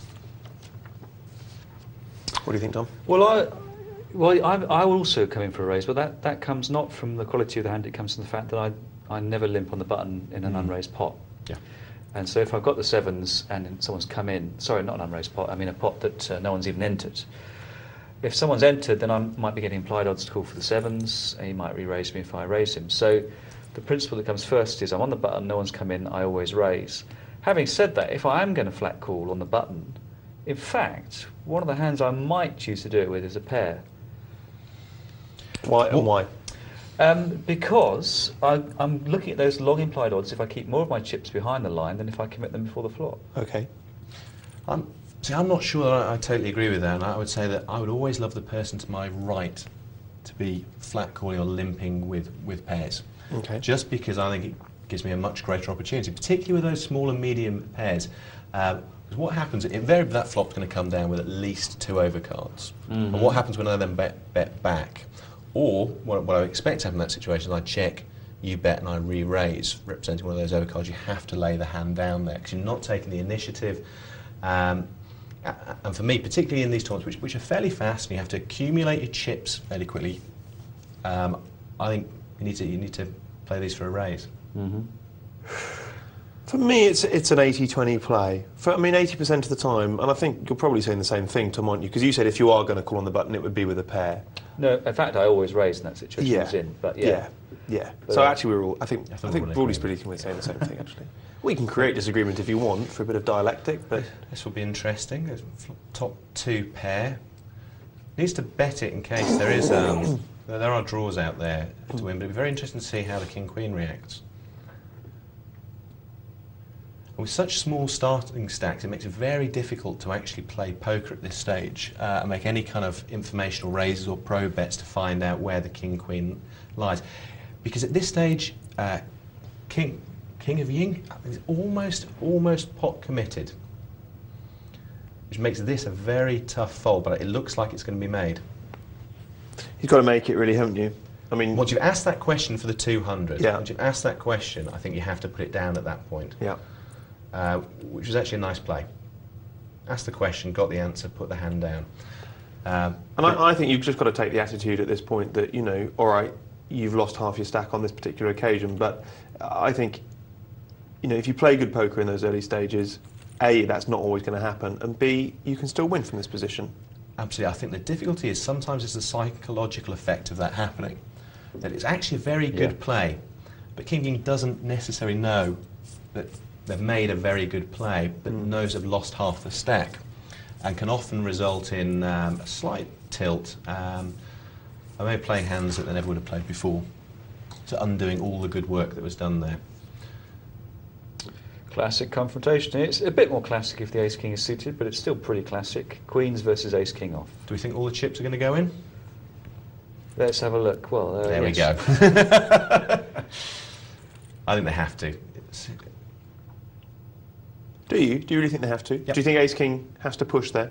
I think so. Really? In a single table tournament like this, you don't get many opportunities. Look at that rivet. Oh, it's a fair enough result in the end, but. Can I just point out, Graham, look at that is my catchphrase. So use it if you want to, that's fine, but just credit me. TM. Each time, yeah. Sorry. I do. I think, for me, one of the key things... Sorry, Graham. I say, for me, one of the key things. I could just use very small prepositions and cut out all the other words. That would be great.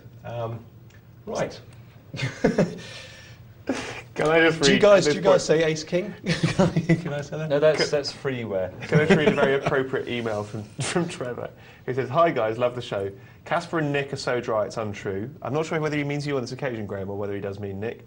But sorry, Dr. Tom is the master, and I think he's just demonstrated that out of the park. He's hit it with his line there. Though pretty as Michelle. Well, you can't have everything, Tom, can you? I'm working on my cosmetic surgery. You won't be able to tell the difference between us sometimes. He's got the hair sorted, it's just the cosmetics now. He says, after that flattery, my poker problem, though not quite getting to the point of putting players in their pigeonholes, is I've been playing for a couple of months online. While I'm doing okay in $1, $2 games, I need to tighten up and to learn pot odds. How would you suggest is the best way to do this? He says, keep up the good work. Thank you very much indeed, Trevor. Okay, so we need to tighten up and learn pot odds. Tom? After he said those lovely things about you, what would you advocate? I think what he's saying really is he's playing too loose. Yeah. We all know we assume we know what pot odds are. If you watch Poker Night Live, you will. You just look at the ratio between what you're putting in and what's in the pot. I think he may be confusing pot odds with the odds of the return. The return. So they've just got to be better than the true odds. So I mean the true odds. I'm sorry. Can I be slightly sacrilegious on Poker Night Yes, Live? do. Oh, we love that. Yeah. Slaughter something. Camera. I think it's pot odds. Pot odds and implied odds. And I think a lot of people spend a lot of time dwelling on this, getting very worked up about, have I got the right pot odds, have I got the right odds to call here? And got the emphasis on the word call. Got the right pot odds to call. I actually prefer a much different style to the game, particularly in no limit.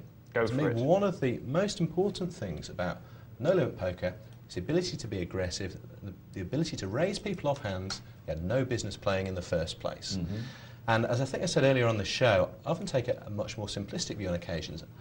I'll look at the way somebody's played, I'll try and understand what kind of player there is, and my first decision, before I even consider any odds, is this person strong or weak? What kind of size bet do I need to make that'll make them fold, whether I'm ahead or behind? I agree. Very, very rarely do I want to be in a situation where I'm actually playing a hand to showdown. Unless I'm very confident I've got a really strong hand that I want to try and suck as many chips in as possible, the first considerations will always be looking at strong or weak. And I think people don't put enough emphasis on that in no-limit poker. And I think there's a big difference between no-limit and limit poker. But limit poker to me is much more about the odds, much more about your cards, the board cards. No-limit poker, there's a step change difference there, and I don't think people should get too tied up, because I think it actually leads to far more calling, and that's a big problem. Constantly say, I've got the right odds to call, I've got the right odds to call. Well, if you actually think about raising, you've done two things. You've actually, well, you might still hit your draw, but you've also got the fold equity, so you've increased your odds massively. So don't worry too much about pot odds, put in big raises and that'll increase your odds. Good stuff. Great stuff. Let's get back to the game, folks, and see how that's progressing. $30, sit and go. Johan Haran, poor thing, down to 290. How did that happen? Did we see that, or was it just when we were busy talking that all the chips fluttered away? These things happen. It's They do. best not to look too deep. 9-10 suit, another hand I like a lot. I also like this a lot more with a raise than I do with a limp, which a lot of people will limp with this. I like with a raise because it does two things. If the flop comes kind of medium to low, then you're probably connected with the flop in some way. If the flop comes high, you raise pre-flop so you can represent the high flop. So it gives you two options. Keep people guessing. This instance, it's been limped with. I think these sit and goes, as I say earlier, come in with a raise. Make it very difficult for people to know what you're playing. Oh, well, there you go. You were talking about connecting with lowish boards. Well, that is about as connected as you can. That flop has smacked Big Shan in the face. The difficulty is it might be too good.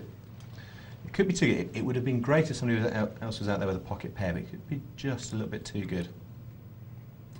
Is there any way the Big Shan's going to extract some money? Unless, well, I think an ace on the river could be very interesting, a king on the river could be very interesting, and a queen could be very interesting. Is it going to get that far?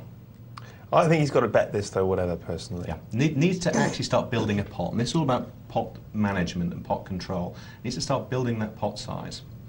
I mean, it may well be that everyone's going to fold here, but apart from anything else, people, you know, you get the odd player who's going to represent a 9 and raise you up. Yep. You know, people will sometimes call you with any ace. I think even the king could take on this 40, to be honest. He's got 6 outs. and that's perfect. He thinks. Absolutely perfect. And now he's thinking, how do I get all my chips in the pot? Which, both of them? Well, the check there, I'm very, very surprised about the check. It's a very, very bold check to make. Oh my word! Just checks and calls. I honestly can't believe I've just seen that. This is what I was talking about earlier. What I see as being the classic mistake, which is leaving money on the table. I think Big Shan should have made a much bigger bet, as Caspar said, on the turn to build the pot ready for the river. Has to put more than 80 in at that point. Okay, you might risk losing somebody, but you've got to hope that they've connected with that in some way. If they haven't connected, they're not calling for 80. If they have connected, they could call for the whole stack. Well, at the end of the day, if there's a 1 in 5 chance that he'll call for all 800, that gives you a greater expectation than a 100% chance of him calling for 80. Exactly. Tom, what do you think? You're not wrong. Would you have bet more in that particular situation if you were Big Shan? I would have. I was a little surprised that Magic Rat didn't bet, say. actually. I mean, having called for your draw and then being too scared to actually take some implied odds off. Quite what are you weird. doing? Genius or madness, though, that the flat call with the king.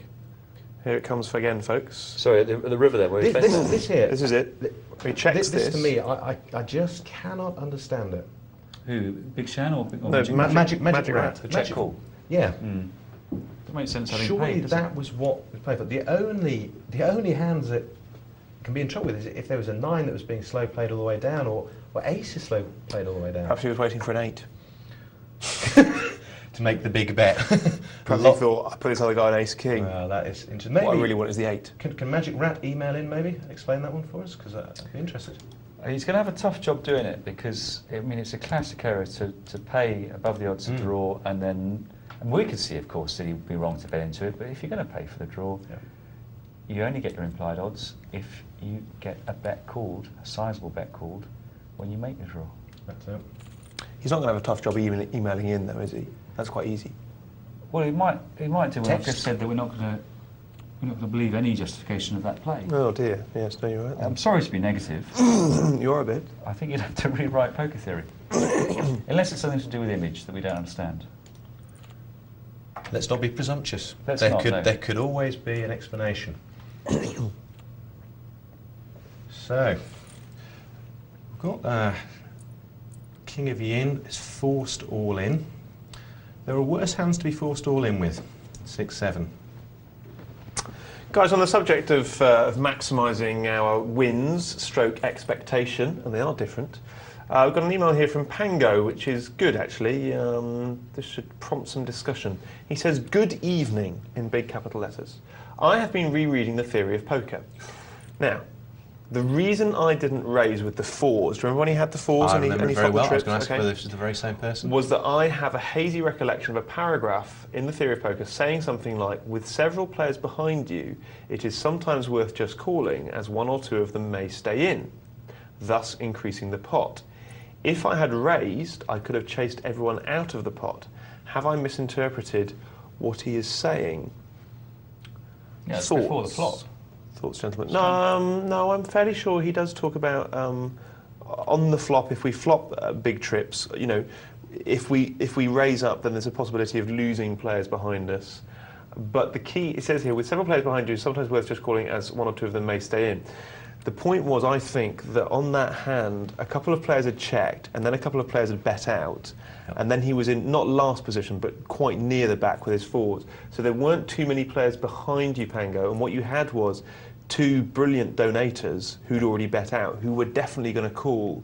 So the key thing is, it's about profit maximisation. All right, it looked very bad for you because you bet out with the four, sorry, you called with the fours, and then the two players behind you and the first player to check all folded, and you're right, they could have called. But in terms of profit maximisation, you could have put quite a sizable 3 times their bet raise in there, and those two players would have called you. That's more than you'd have got even if all those other players had called you.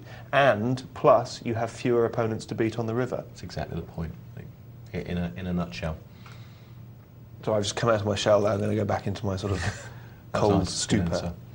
Oh, well done. I thought it was a very well stated rebuffal.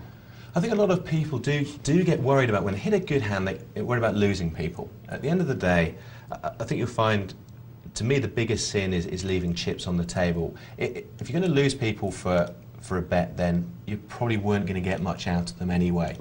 But if you, much more profitable in the long run to start trying to build a pot, to get somebody sucked into that pot. Just be a tease a few chips, it's a vacuum principle, just suck them in, build a big pot, and really maximise your big hands. There's nothing worse, there's nothing I hate more than actually hitting a big hand and then feeling that I've not done what I can to maximise value from it. Absolutely right, Graham. Let's have a look at the stats there. We've got King of Ying and Big Shan down the bottom, playing just around 40% of their hands, and Yuan at the top on 90. That means he's folding all but 10% of his hands, so he's really the tighty at the table. Incredibly tight. He is incredibly tight, yeah. For a sit-and-go tournament, that is very tight. Let's have a look at how that's resulting in the chip numbers. Ladies got themselves all in. Nice match up for Magic Rats, 2 undercards. Not all in. Oh, beg his pardon, he's got... It's an interesting one. It's why? Can anybody tell me why leave the 40 behind there? Maybe just couldn't be bothered to type in... Okay. 280. I think that's probably the right answer. If he folds, we'll know it's a different reason. But And then checking again for the 40 there. oh dear, look at that outdraw. Well, look, if he folds now, Graham, he's a genius. I think you could be right, actually. This is this very same Magic Rat that we saw hit the king. Oh, he's caught the 2. He's moved ahead. Well, that's incredible. Justice done.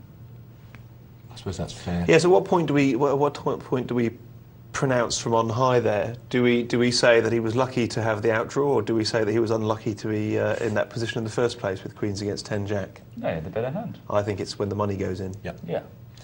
I'm just always a little surprised when the 40's left behind, particularly when the 40 didn't even go in on the flop as well.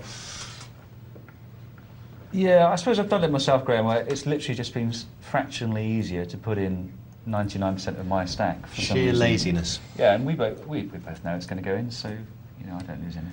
Now, guys, we're going to pause this single table here, and we're going to go off to the multi-table again, where we have about 30 players left. Ooh. The big stack is 41,000. Probably just dropped to 40,000 there. Turf Moor in seat number 3. And the little stack is about 4,000, actually, which is quite a big little stack, considering the blinds are 300 and 600. Turf Moor there in the small blind is the big stack. 30 players, probably on about 4 tables.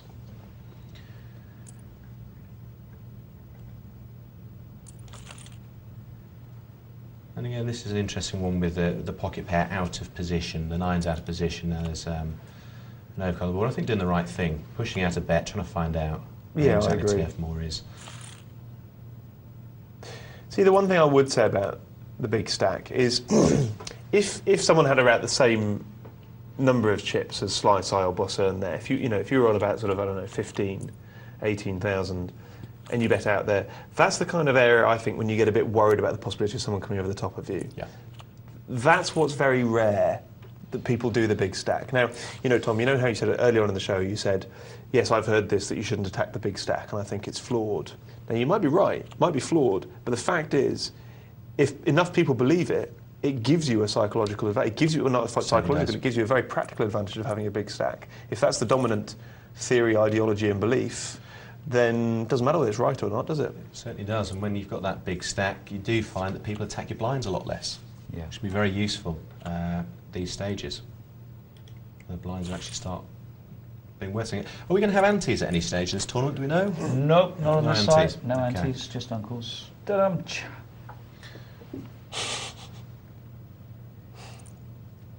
I like antes. You like antes? I like antes. They're wise, aren't they, I think? Especially Yeah. online, because it's a faff in a real life game where you've got to put them in, slow Yeah, the you game got down. to change your chips up. It's a real Exactly. pain. But online, they do make sense. Yeah. As far as there's not that many actually of the big online sites that actually play with antes. Very few. There's a couple of networks that have them. I think it does slightly change the dynamic of the game. We get to the later stage of the tournament where there's that bit more that's in there to be stolen. Yeah. And then fortune really favours the brave. The reason why I like them is a call becomes a possibility for much longer.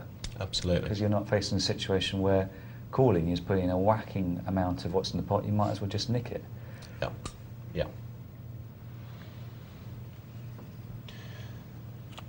3 to the flush. Good stuff there, folks. Now we've got a great email here from Balrog Steve about, notes that he takes on players. He says, morning, evening, Cass, Tom and Graham. Notes. Initially, I found it difficult to make notes as I was making notes too quick on people after the odd noticeable play.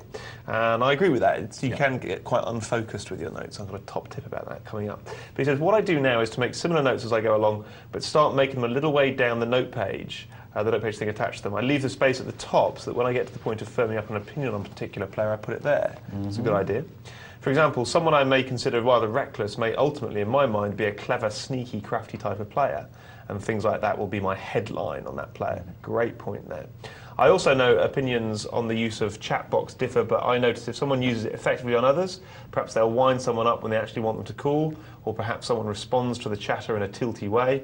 I'll note that too. Okay, so actually notes on chat. Okay. Noting players that like to use a chat box for their own ends, I believe, is perhaps a better weapon against them than for them. Fantastic stuff. And he also says, P.S. some gossip on James Browning. After hearing him talk on P&L, a particular tourney he was playing, I stalked him. And I also have a note on having watched how he went out of last night's tourney when he was playing for an excellent World Series of Poker package.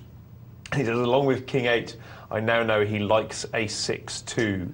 James has told me about that hand. Actually, it was very interesting. He was asking whether I thought he played it right or not from the small blind. It was a tricky play. Went all in from the small blind, which, as we know on Poker Night Live, is something I hate. I hate the all in from the small blind. I hate small blind play.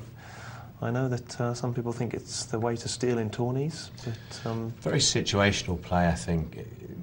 Ace-6, I think a lot of people do that. A lot of people will steal, again, assuming that the big blind has an average hand, and they're much better than the average hand. It can be the road to ruin. There's nothing worse than pushing all your stack in with a weak hand, only to have someone wake up behind you. And often a much smaller raise will actually do what you're looking for. Absolutely. Tom, what do you think, either of the notes or James Browning generally? No, I wouldn't want to comment on James's play. I'm sure it was excellent. The thing with the notes, what I do is, first time I see a play, I make a note and I put a question mark after it. If I see him make the same play again, I remove the question mark, and if I see him do it a third time, I put an exclamation mark. So that gives you an idea of how reliable that aspect of his play is. That's a nice technique. Yeah, excellent. Can I just say I wasn't commenting on James's play, I was just saying, because James, we had a conversation today about that very hand, and there was very, very good reasons why he did it in context. That's what I mean, it depends. It always depends, and the interesting thing about that, it depends, is because the actual key hand for James was early on in the tournament. At that point, he was under pressure, and he was talking about a very interesting question that he had come up before that. Okay, great. There's got a fantastic question here from Mickey, which we'll just touch on. He says, hi guys, great show. My question is, you sit down at 1-2 no-limit game where the max buy-in is $200.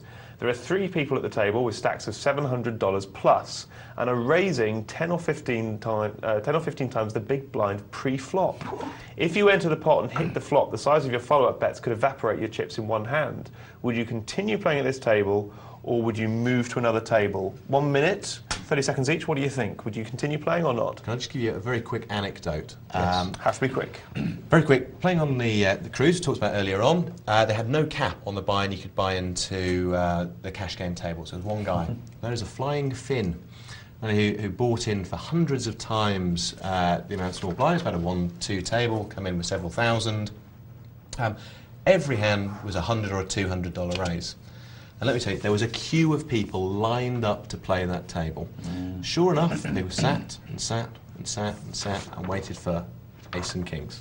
That's what happened. All the chips went. I think it's a very profitable place to be. Excellent. And in one word, Tom, would you get up? No, I'd go there. I wouldn't. You'd sit down with them. That's right, yeah. Of course. I mean, he's got negative expectation. It's profitable play, although sometimes it can eat into you emotionally. We're going to kick off the next part with some more red-hot notes that you keep on players, so don't miss that. Join us again in a couple of minutes, folks. Take care.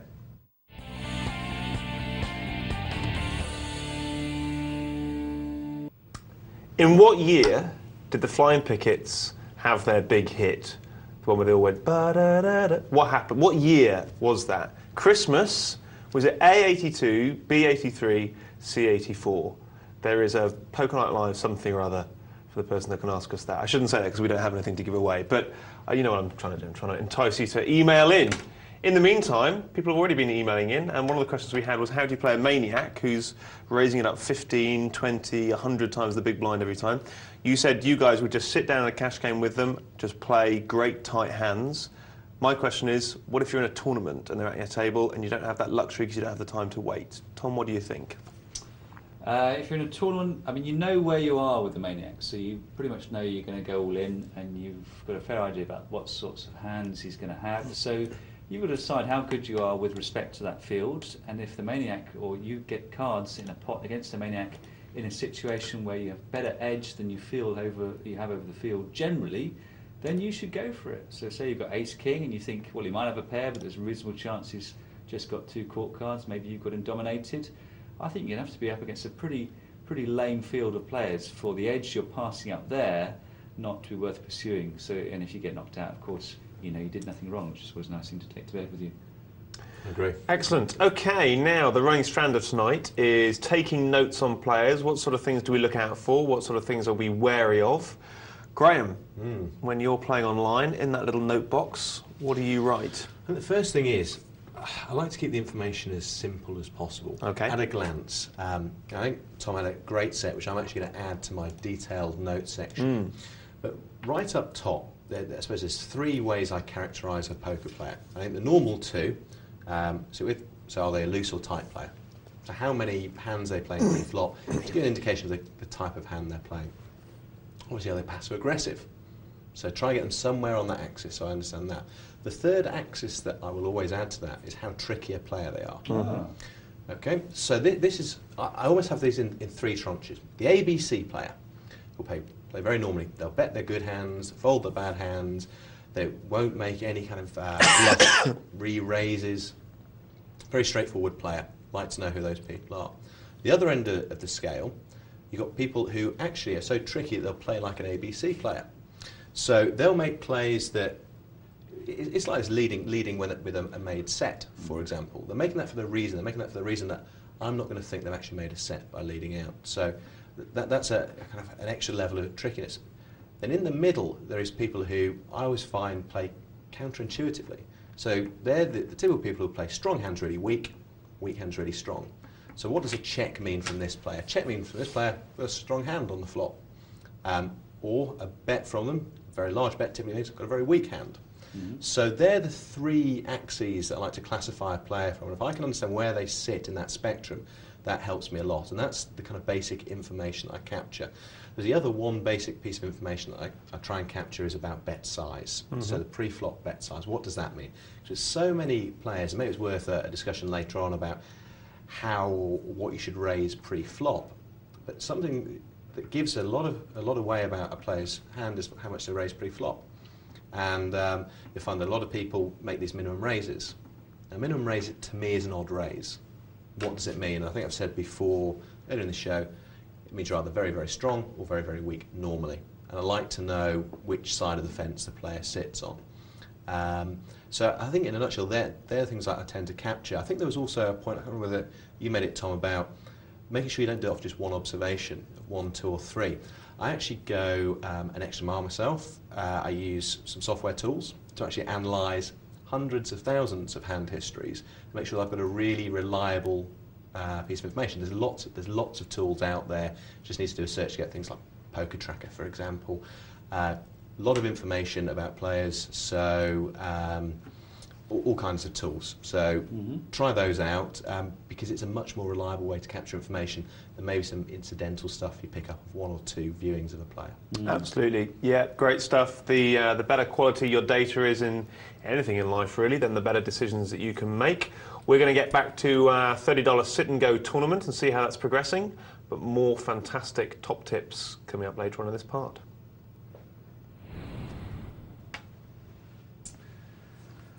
40-80 the blinds. Ooh, hens, queens. Wow, that's a lot of pocket pairs.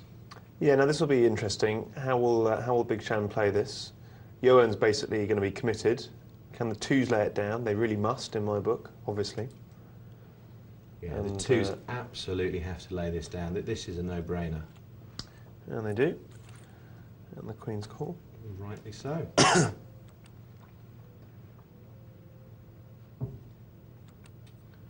And the Queens are going to pick that one up. Is there anything Big Shan could have done there with the 10s? Did that have an air of inevitability about it? I don't know. I mean, what do we think about 10s? You know, are they ultimately just overplayed? We've got... Had the 2s raised, Graham? If the 2s had raised, and I'm not entirely sure they had... No, the blinds are 40-80, so I assume that the 2s had just... Yeah, 2s had just limped. In fact, the 2s... With the 2s even with the big blind at that point. So if you know, if it was just one player who'd raised and you've got 10s on the button, I think it's difficult to get away from that, and particularly when you're the big stack. Yeah. Just too many other hands you could be against. Yes, it's just a situation you're going to find yourself in. Big Shan's not being perturbed by that though. It's need to bet out. But let me just say, I mean, absolutely fundamentally here. Well, poor Big Shan is running into another hand here, but fundamentally, Graham, if there had been a raise and a re-raise there, then I'm laying my 10s down because I could still be best. Of course, I could still be best. One of them could quite easily have ace queen, the other one have ace king. One of them could quite easily have ace jack, and the other one have 6s. That could quite easily be the situation with raise and a re-raise. I'm not saying that the re-raise would have been correct, but the point is that I just think I'm in a negative situation there with my 10s. Negative expectation, long-term situation. Yeah. Chances are, in the long term, enough times, someone is going to have jacks or better in that situation for me to have no call and certainly no raise. And I think I'll put it down. It's a play that a lot of, certainly beginning internet players find very difficult to make, laying down the 10s. And it's one of those disciplines that we really need to get into. I lost count of the number of times I've said this over the months, but when people say, what information do you have on players on the internet, when you can't see their faces, it's they're betting, stupid. And if there's been a raise and a re-raise, that is sending out a very, very specific message. And of course that player could have 9s with his re-raise and trying to be isolated. I can't talk tonight, but I think we all get the impression that I'm trying to give you the words that are coming out of my mouth. Of course he could, but it's just often enough he's going to have jacks or better, and I can put my 10s down. Is this the game we were watching before? Is it with? This is that $30. Yep. This is the same sit and go. We freezed it. So I'm making some very odd calls, I would say there. With the King 5, I don't really like the call. I think that's a fold or it's a push. I don't see what benefiting from a call there. Particularly when on that flop again, there's nothing but a check. So really only drawing to 3 kings. Interested to see how the 10s get played out with that in mind. We're going to run into an ace-jack suited, which with 320 chips. Ooh. Well, he's going to have to be a spectacular player to use his 160 remaining chips to devastating advantage. And he got sucked into it. There we go. And the ace comes out, which I'm sure Magic Rat will be upset about. But the ace-jack certainly made the right call, particularly when only 160 was pushed out. Yeah, I don't think there's much could have been done. No, he's going to call anyway, but it was a bad sign, wasn't it? I mean, you always bet a certain amount for a certain reason, and what possible reason would he have had for putting the minimum bet in there? I can't understand that, and I think it's interesting to come back to, I think it was Olaf's email earlier on about what level of the blinds do you get to where you actually have to push all in, and we were all around 4, 5, you lost a fold equity, and there was a classic example of the minimum raise for no reason. It was Christmas 1983. Only You. Ba-da-da-dum. Which I thought, because it was the year I moved up to the northeast. And number 2 was, I think, was Paul Young, his cover of Love of the Common People. How does that go? Can you sing a bar? Living on free food tickets. Got to stop you there. Yeah, I know you said a bar, but once I start, I can't stop, Caspar. At everything. Nice musical interlude, though. We're trying to get a deal. Big Shan's still pushing, and I like that. I mean, that's good. It's good aggressive play. Got a better hand to be put down. It's exactly the way to be playing at this stage of the tournament. I think we're on the bubble here. We're playing 3 positions, presumably. We are. So aggression is the way forward. Not blind aggression, but certainly aggression there. It was a great play. I like to think of it more as a long poker interlude between our bouts of singing. What do you think, Tom? The last interlude was about 4 months. Yes. Yes. It's all about priorities, isn't it? He's pushed, and Big Shan knows he's almost certainly behind. Oh no, he might be up against 10 Jack or something, but it's not likely. He's called. Is that a tournament play rather than a sort of expectation play there, do you think? I think so, absolutely. I think Big Shan, there's no doubt, knew that he was behind. He was never going to be a million miles behind, though, with that kind of hand. So, again, it's one of those ones that would have put Big Shan in a great position to take this one down, remove a player, become the dominant stack at this point. I have no trouble with that call at all.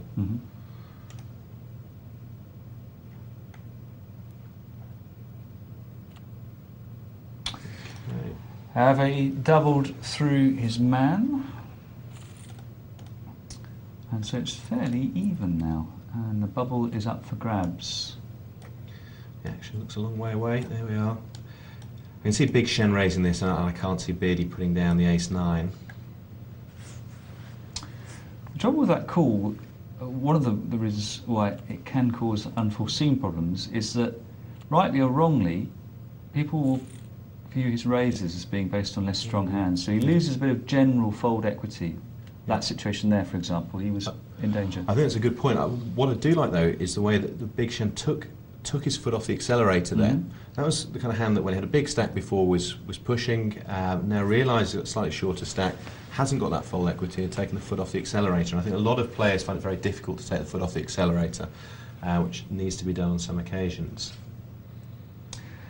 And also another interesting thing is that it's up for grabs whether Big Shan is playing that sort of tournament-based strategic decision that you've put him on there, which may well be the case, Graham. But another less favourable interpretation that someone might make is, oh, he's a mug, he's got a big stack, he doesn't mind blowing it all, but once he's lost half of it, suddenly he tightens up. Now, I don't think he's doing that, but it might look like that. You're right. I think it's one of those ones that only time will tell. I think you have to watch a player quite a few times to see. There's a borderline between genius and madness. Very fine line in poker. Gus Hansen probably the right side of the genius line. Many people trying to emulate him the wrong side. I think long-lived players like Gus Hansen, because I think he makes the rest of us quite a lot of money. A lot of players see Gus Hansen making those moves at the final table and think that that's how you play great poker, and they emulate him without understanding why. And fantastic, they'll carry on playing bad hands. Absolutely right. Absolutely right. He's certainly, I think, Gus Hansen has certainly been responsible for a lot of the aggression that we see in kind of modern game of poker. The aggression I think Doyle Brunson really started off with his super system, and Gus Hansen's really taken it to the next level. Obviously a very popular poker icon these days, and something for a lot of the young players that really look up to that. particularly a lot of the Scandinavian players. I don't know whether you've come across many of the Scandinavian players and say live events, and all tend to be very, very aggressive players. It's the truth to be able to stereotype people by nationality and the style of their play. British players do tend to be more reserved. Let's ask a European poker champion for his views on the European poker circuit. Well, the Scandies are bonkers. No, I don't agree. So there we are, insightful as ever. That's it, basically. Fairly effective, though. Yeah, fairly effective, but they are a bit bonkers. Is that what you write in your notes box there on Scandies? Typical Scandi move. Is that a general perception, by the way? This is why I'm fascinated to hear you guys talking today, because I'm not really up on sort of the European makeup of the game. Are Scandinavian players very... They're aggressive players. Yeah. I mean... Loose aggressive? Yeah, I would tend towards a loose aggressive. Yeah. Which can be quite, I think, loose aggressive play, particularly in deep stack tournaments. It can be quite an effective strategy. People in these tournaments, if you sat with a stack of 10,000, you're very nervous about losing a large proportion of that. It's that kind of maniacal play that becomes very difficult to combat, particularly when you've got 2 or 3 at a table. Oh, I think that was Beardy getting out of the way of a possible... Elimination. Yes. Wanted to make the money. Interesting. Oh. 2 pair. Yep. Well, only 1 pair would have done it, Tom, wouldn't it? Yeah. The ace. That was an interesting situation, that. What do we think of him folding the ace-jack there? I mean, for me, it's a fold because you've got 2 opponents, not necessarily because of the elimination. Yeah. So I would have done it, in any game for that reason. Ace-jack, pretty trashy ace anyway. Yeah. What do you guys think? What if it had been ace-queen and possibly even ace-king? Still correct to fold it and try and make the money? Or I didn't see the chips that are going in. Ace-jack is a potential fold, depending on the chips. Ace-king isn't, I don't think. Really? And if it is, it must only be for a tournament reason, not for an expectation reason. But even so, I think you're throwing away expectation if you put down ace-king here. I agree. Well, I agree, yeah. But ace-queen? Oh, it would depend on the chips, but I'd probably still call, but you know my theories on tournaments, Caspar. It's a bit different here because they're in the money, and there is obviously clearly an advantage of seeing someone eliminated, which there isn't when you're miles away from the bubble. No, that's right. But in fairness to you, you say it changes around the bubble time, doesn't it? So yeah. And stays changed all the way through to your heads up. it does. Yeah. And then changes again radically when you get heads up. Well, once your heads up, then there's no eliminations to be had apart from Oh no, of course. the guy you're knocking out. Of course. Yeah. Beardy could be in trouble here. Yeah, Firebird looks like he's going to I don't think hoover up Beardy chips could with a random. really pass up that opportunity given the chip position. That's just one of those unfortunate things, I'm afraid. And we go to heads up. Really good discipline lay down before the ace-jack. So. Joe and very outstacked here, but we can all change as we know. And the good thing is the blinds aren't too high, are they, guys? I mean, they're fairly high if you're Joe, but at least they're not, 640, If he doubles 120. through, it's going to be a game. That's right. That's right. And here's his chance. That to me is an interesting fold. 10-7 is one of those hands that I quite like to play in that position, particularly when you've had the razor, because it's a hand which is not very likely to be dominated. And really at that stage you can't afford to be giving away easy chips. It's a call for you there. It's a call for me. Because they're live. Yeah, 2 live cards, 1,000 to 6,000 in the heads-up situation. Yeah, and also, I mean, it's not even that they're not only, it's just that they're quite a good chance of being live. There's a reasonable chance your opponent's high and low to your 2 middle cards. That's right. And then you're on to 42% or something like that. And this seems to have changed the shape of the game now. Joan's got a stack to really play with. And is looking like putting it to good use. And running into some very nice pre-flop hands as well, heads up. Do you think the Firebird's slightly rattled here? We're just trying to compose back for taking a breather from all that raising.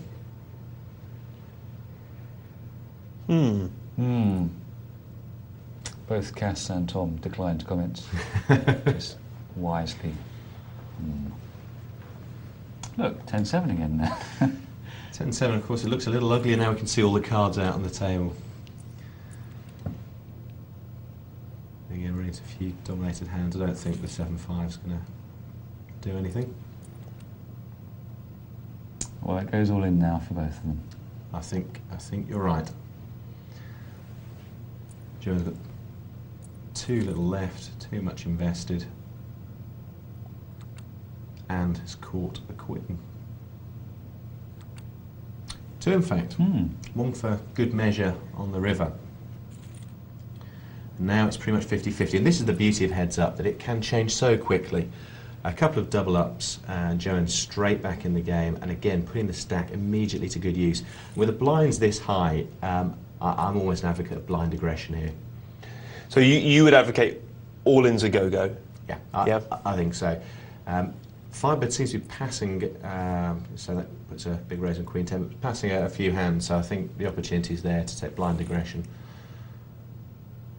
And Tom, you as well? I also agree. Yeah? And what's interesting is we rarely see... You can't also agree, because I haven't agreed yet. So you can agree. Okay. Yeah. All right. But I do agree, so you can now also agree. Okay, what's also interesting is that we rarely see on Poker Night Live people who don't understand this situation.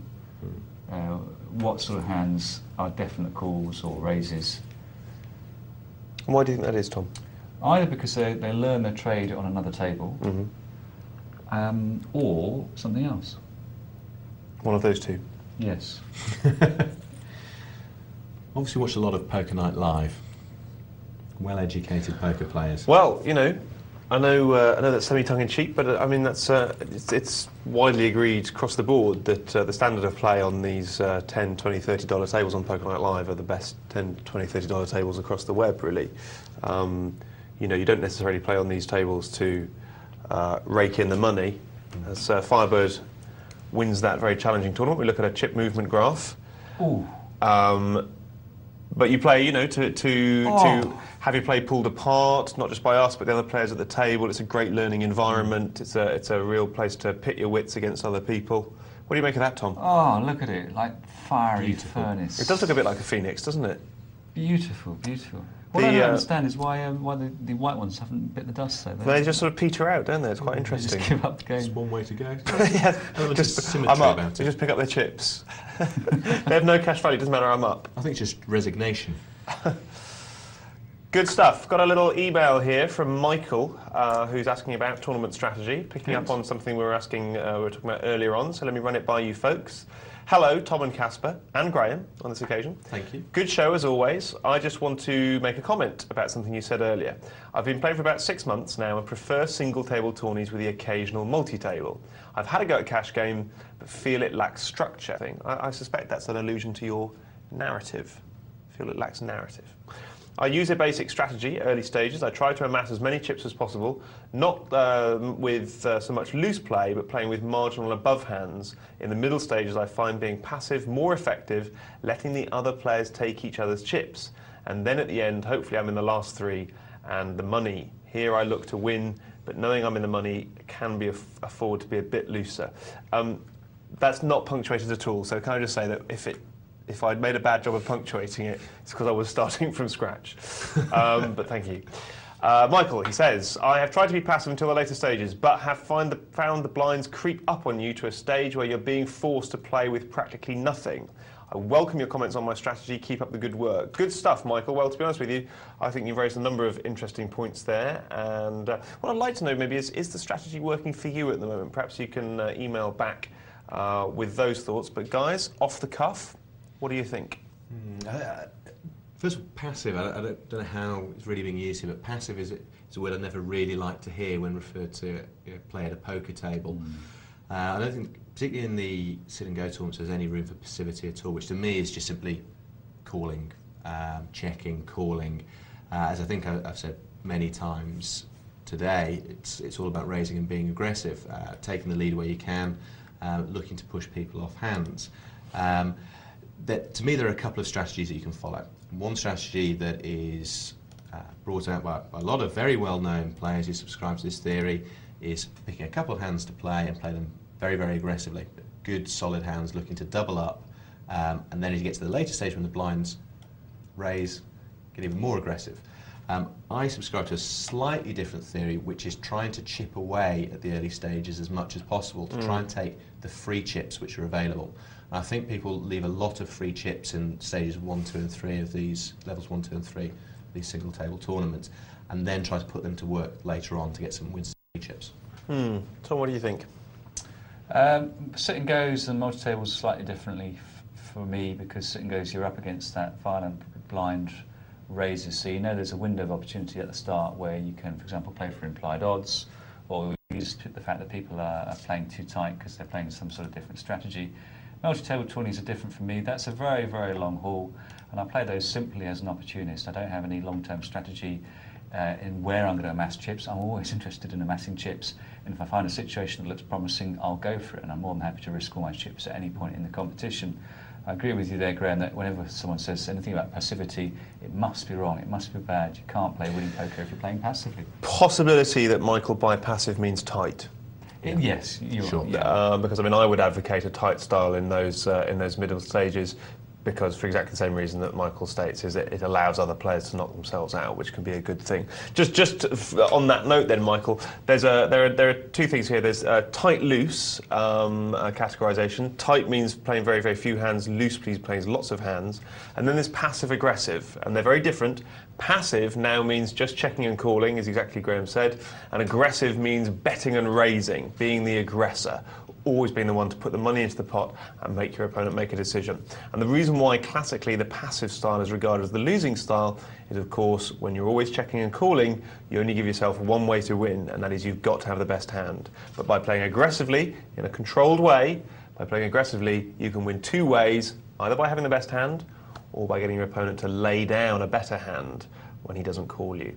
So good stuff, but I think broadly speaking we're in agreement, Michael, as long as we've changed passive to tight. Some great stuff from the guys there. Let's get to a cash game table, and with I'm sure some more tournament thoughts. How big's it going to be? It's 51. So it is, Caspar, so it is. Oh, Johan Haren, look. Amazing. Pango, King of Ying. It's like a big reunion for everyone that's been with us throughout the show, isn't it? Either that or Groundhog Day. I can hear, like, you know, sort of classic rock guitar on the soundtrack now, as we all get very emotional and nostalgic about the last 2.5 hours together. What do you think? No? I thought we watched the Breakfast Club too much. Yeah, just me then. I remember you used to join in with my jokes, Tom. Now you're being all cool because we've got a guest. That's what my brother used to do when someone came round to the house. No comment. Looks like Johan Haren's having a profitable evening. 358 on a 50 cents $1 table. It's not a bad return. No, it's not. A couple of ace kings at the same table. One suited, one not suited. I don't know how this is going to play out. Which do you prefer, the suited out of position or the unsuited in position? Good question. Oh, thank you, I Caspar. like it. Position for me every time. I think the suited ace king gives a few fraction of a percentage higher as a theoretically better hand, far outweighed by position. What about Jack 10 Jack in position? As a sort of observer, obviously if you know your opponent's both got ace king, you're in great shape, but do you think 10 Jack is actually in good shape there? In position against two players with the same cards? Again, it's one of those hands that I don't... I think that was played perfectly fine. Fine being kind of nondescript term for it by Pango. There was a raise and there was a call, and then just a call behind with the 10 Jack. 10 Jack's got a lot of possibilities to make a good hand. One of the things you hope for there, this person raising up to 4 is actually raising up with a really strong hand. You've got an opportunity to catch a really big flop. And with 2 people in before you, there's a real possibility that someone's got a good strong hand in there that you might actually be able to bust. So it's one of those opportunities I actually like to look out for. I certainly vastly prefer it if it's a smaller connectors, because I feel my straightening chances are quite severely curtailed by the existence of a high pocket pair, and I'm not interested in hitting a jack or a 10 in that situation. That's a fair point. Fair point. What I will say, guys, is I'm preferring the ace king suited anywhere if I've got a 5 or 6 way pot, because that extra 5% then adds a lot to my expectation. Yeah. It's interesting as well, 5%. I suppose it's what do you think position adds to your expectation? Because I think position adds so much more than that 5%. And that's my feeling. Yes, but that's the thing. Not so much, I think, in a multi-way pot, Okay. where I think it's less likely that you're going to take it on the flop for a bet because you're likely to get callers. So in actual fact, you'd attempt to take it less on the flop for a bet. Sure, good point. David says, "Hi guys, great show this evening as always. The Flying Pickets had a #1 hit with Only You over the Christmas of 1983. It entered the charts on the 26th of November 1983. It says 1883, hence the pause. I'm sure it wasn't in the charts for that long. And was in the charts for 11 weeks. I believe they're still formed. I'm not sure. Keep up the good work." Well, you're right, David. They are still formed. I've just potted on over to their website. I mean, they look like 4 completely different people. It reminds me of the episode of Only Fools and Horses where Triggs had his broom for 22 years. And he gets an award for having his broom for 22 years. And then they find out that it's had 6 handles and 4 heads. I'm sure the Flying Pickets have now completely changed entirely, the people that constitute it, but they are still formed if anyone's booking their college ball acts right now. Fantastic. Give them a ring. You can Google them, Flying Pickets, and you'll get their homepage. You don't manage them, do you, Caspar? Not for a long time now. Caspar might do after the show. Ba-da-da-dum. I bet they'll do that for you. We've got another one here. King Jack. One seated, one unseated. Unseated at position. And the position wins it. Mr. Snappet's picked up the aces. Let's see what he bets. 3, 4, 4. There we go. I like that. Play the aces strongly. There's no point letting people limp in. Hope to come up against another big hand. I think the most money is made in poker certainly when you've got 2 big hands battling against each other. You always want that big hand situation as long as you're on the receiving end of the bigger hand. But how can we stop the alternative scenario in which we're not with the smaller of the 2 big hands? Yeah. Because that's when you lose a lot of money, isn't it? Second best hands in poker. Just play aces and stick it all in before the flop and it'll never happen to you. Is it that simple? It's certainly one way. That is one way. Certainly is one way. But see, the trouble is, how you'd have to do if we you just deal with played aces, you'd have to stick it in for at least 221 times the big blind and receive a caller every time, wouldn't you? Well, you never know. Maybe these Scandies. I think it's difficult. If there was an easy answer to that, I suspect we'll all be very wealthy men here. No, I'm sorry. It's not 221 times the big blind. You should have picked me up on that. It was a deliberate mistake. It's 22 times the big blind, isn't it? Because your cost per hand is a tenth of the big blind plus the small blind. So it's about 30 times the big blind, correct? I believe you, Caspar. If the blinds are 5 and 10, then your cost per hand is $1.50. Yeah, so the 10 hand table. So you'd have to put in. Lots of chips. Yes, you're paying $1.50 once for 220 hands, so that is $330. Yeah. So yeah, on a 5-10 table, you'd have to put in $330 and get called in order to break even by adopting that method. Is that correct? I'm happy to believe you. Well, next time, can you listen to what I'm saying and verify it rather than just let it wash over you? Well, you're the guy who's checking out the Flying Pickets website, while me... Once, and do you know what? I'm running the show. I mean, behind the scenes, it looks like a swan gliding along the water. Underneath the desk, there's flapping. Playing the legs are flapping. But this, I tell you, this is a remarkably tight table that we're watching here. For a 50 cents, $1 table, I think some of the details here on Poker Night Live are some of the tightest tables on the web. only the television tables, though. Yeah, sure. It's the television tables, and there's a lot of debate about that, like why would you play them? But I think there's an awful lot of good reasons to play them as well. I think so. To hear our thoughts on your play, which I think a few people probably won't like. Look, it's happened again. It's happened But again. it's the other way around now. That's right, and again it's just the limp there. Which would you rather, ace-10 suited in position or ace-10 unsuited out of position?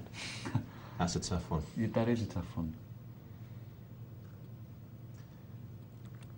Well, again, I'm surprised that this is being checked all the way around. Maybe they're all hoping to show a winner. First to bet wins. Have a bit of Irish position, and Stevie could have been betting out there and taking the pot. Oh, is that? I call that counter position, but you call it Irish position. Irish position. Oh, Yeah. okay. Yeah. Finks with aces.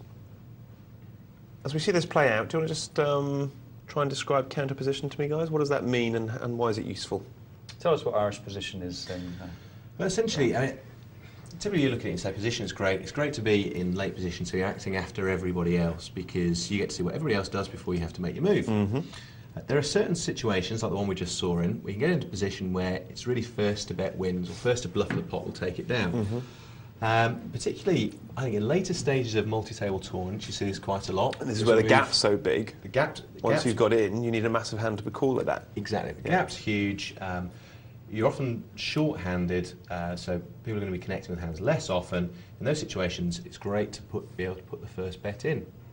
Counter position, Irish position. Mm-hmm. Absolutely. Pango with ace-king suited in the first position, raises it up, takes it down. Important not to let that stop you from raising with ace-king suited in future. That's exactly, and I think you find that. I think some people who play these games and they get great hands will raise up and don't get any calls, and it affects the way that they play to the point where they end up limping in with strong hands, running into real trouble later down the line.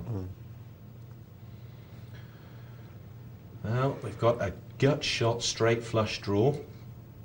Could we have a spectacular hand? It's always possible. If you say it won't happen, that will increase the chances. And the chance is going to be high because we're on the river now. As we know, online poker, the river always seems to deliver. The river delivers. Spectacular. Again, I'm going to ask a question about what that $1 is now doing. The $1 into that pot. We're just trying to think, whenever you make a raise, what are you trying to do with that raise? The raise has got to have some point to it. So, King of Ying there hasn't made his straight flush, but he has made a straight. And it's kind of what you're saying there, Graham, in a way, isn't it? It's and his S check, no, we're going to get away from the ace. That was just a dollar wasted. Yeah, Right, too well. bought I mean, off. he doesn't have a call there. Too many possibilities. The straight and the flush against him. But as you say, as I always say, a raise has got to serve one of three purposes: building the pot. If you know you're going to get some callers, that's great. Like with our trip fours before, eliminating or isolating, or listing information. If it doesn't do one of those three things, then no point doing it. It's a flawed raise.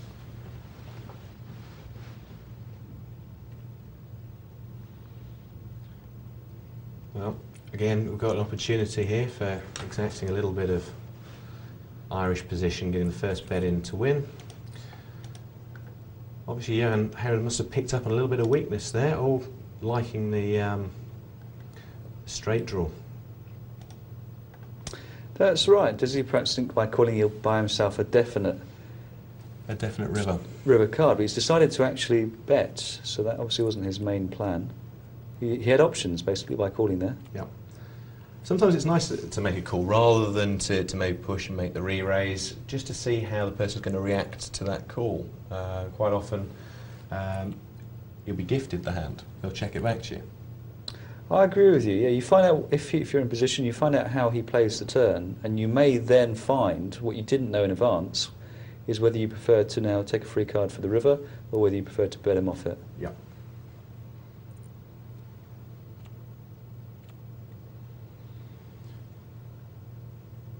Okay, it's got top pair against flush draw. It'll be interesting to see how Pango now plays the hand. So we're going to have to fire again. Looks like Steve's putting in a blocking bet here.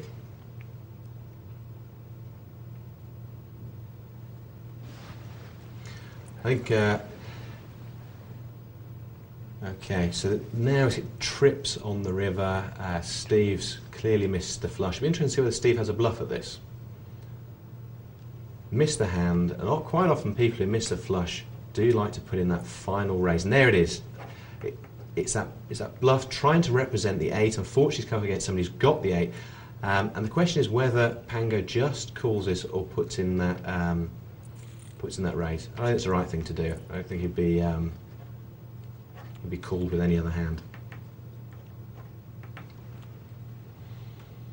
Yeah, and like you say, it's apart from Sphinx, it's a fairly tight table, isn't it, Graham?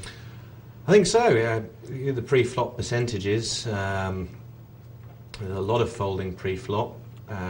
Sphinx is surprisingly the loosest with 68% pre-flop fold, so 32% hands seen, which is still very tight for internet games.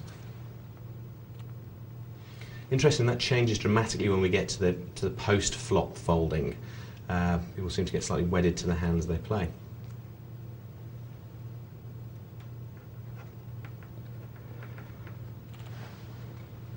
Jacks in the big blind. Well, you might as well raise it up. That looks pretty weak. No, I always like looking down in the big blind at a hand like that, particularly in tournaments. In tournaments where, there's always going to be someone having a pop at your blind. Nothing better than to wake up with a good hand in the big blind. And jacks, you like? Tens? Do you like to count that as a big blind when someone's having a pop? Like tens, big blind, yeah, absolutely. Just because the later people are in position, the weaker hands they play. In general, sometimes you get caught out. And what I don't like is pushing all in from the big blind, pushing off a hand. That can lead to trouble, and you can normally achieve the same thing by making a much smaller raise. And often the smaller raise is more powerful, because it looks stronger. So say you're in the big blind and someone's putting a pretty token sort of raise, could easily be a nick. Yeah. Would you raise them back the pot or less than the pot? In a tournament, say.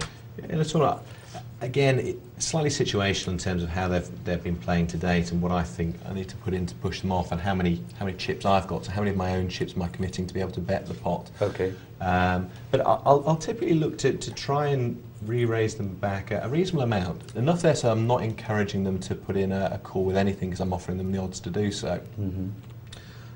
It needs to be a raise that's big enough to give me the information that I need, because if they're going to push back at me, I need to know that that's a proper strong bet, because it looks like I'm committed to playing the hand.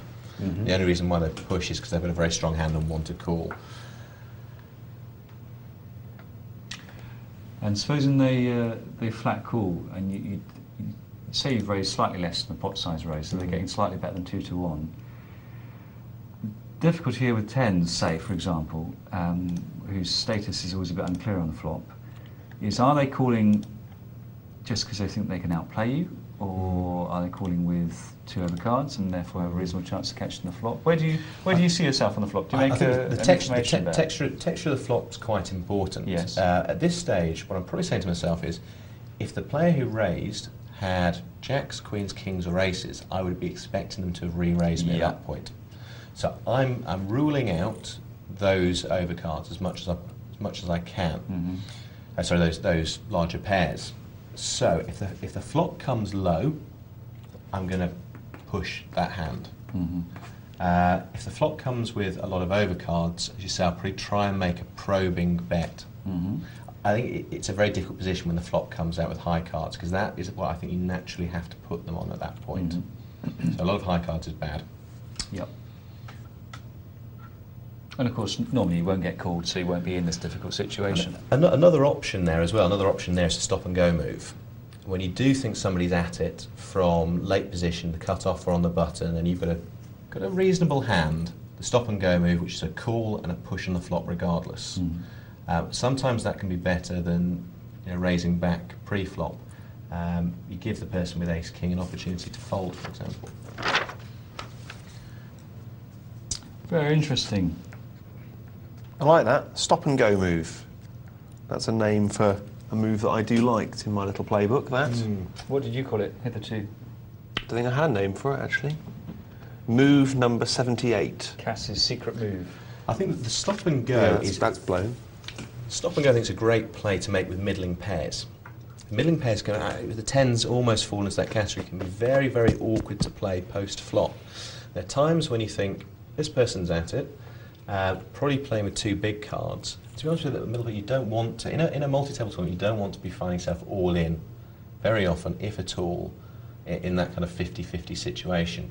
And a great way to push someone like an ace-king and ace-queen off the hand is that stop-go, call, push regardless. If you're going to make the stop-and-go move, you have to be committed to it, though. You have to decide that's what you're going to do, and you make that play. You don't want to kind of make the call, say I'm going to make the stop-and-go move, and then bottle out it because you don't like the look of the flop. You play it regardless. Good stuff. Quick email here as we look at this pair of kings. Says Amanda, hi, enjoying the show. She says, I like the new guy. Steady.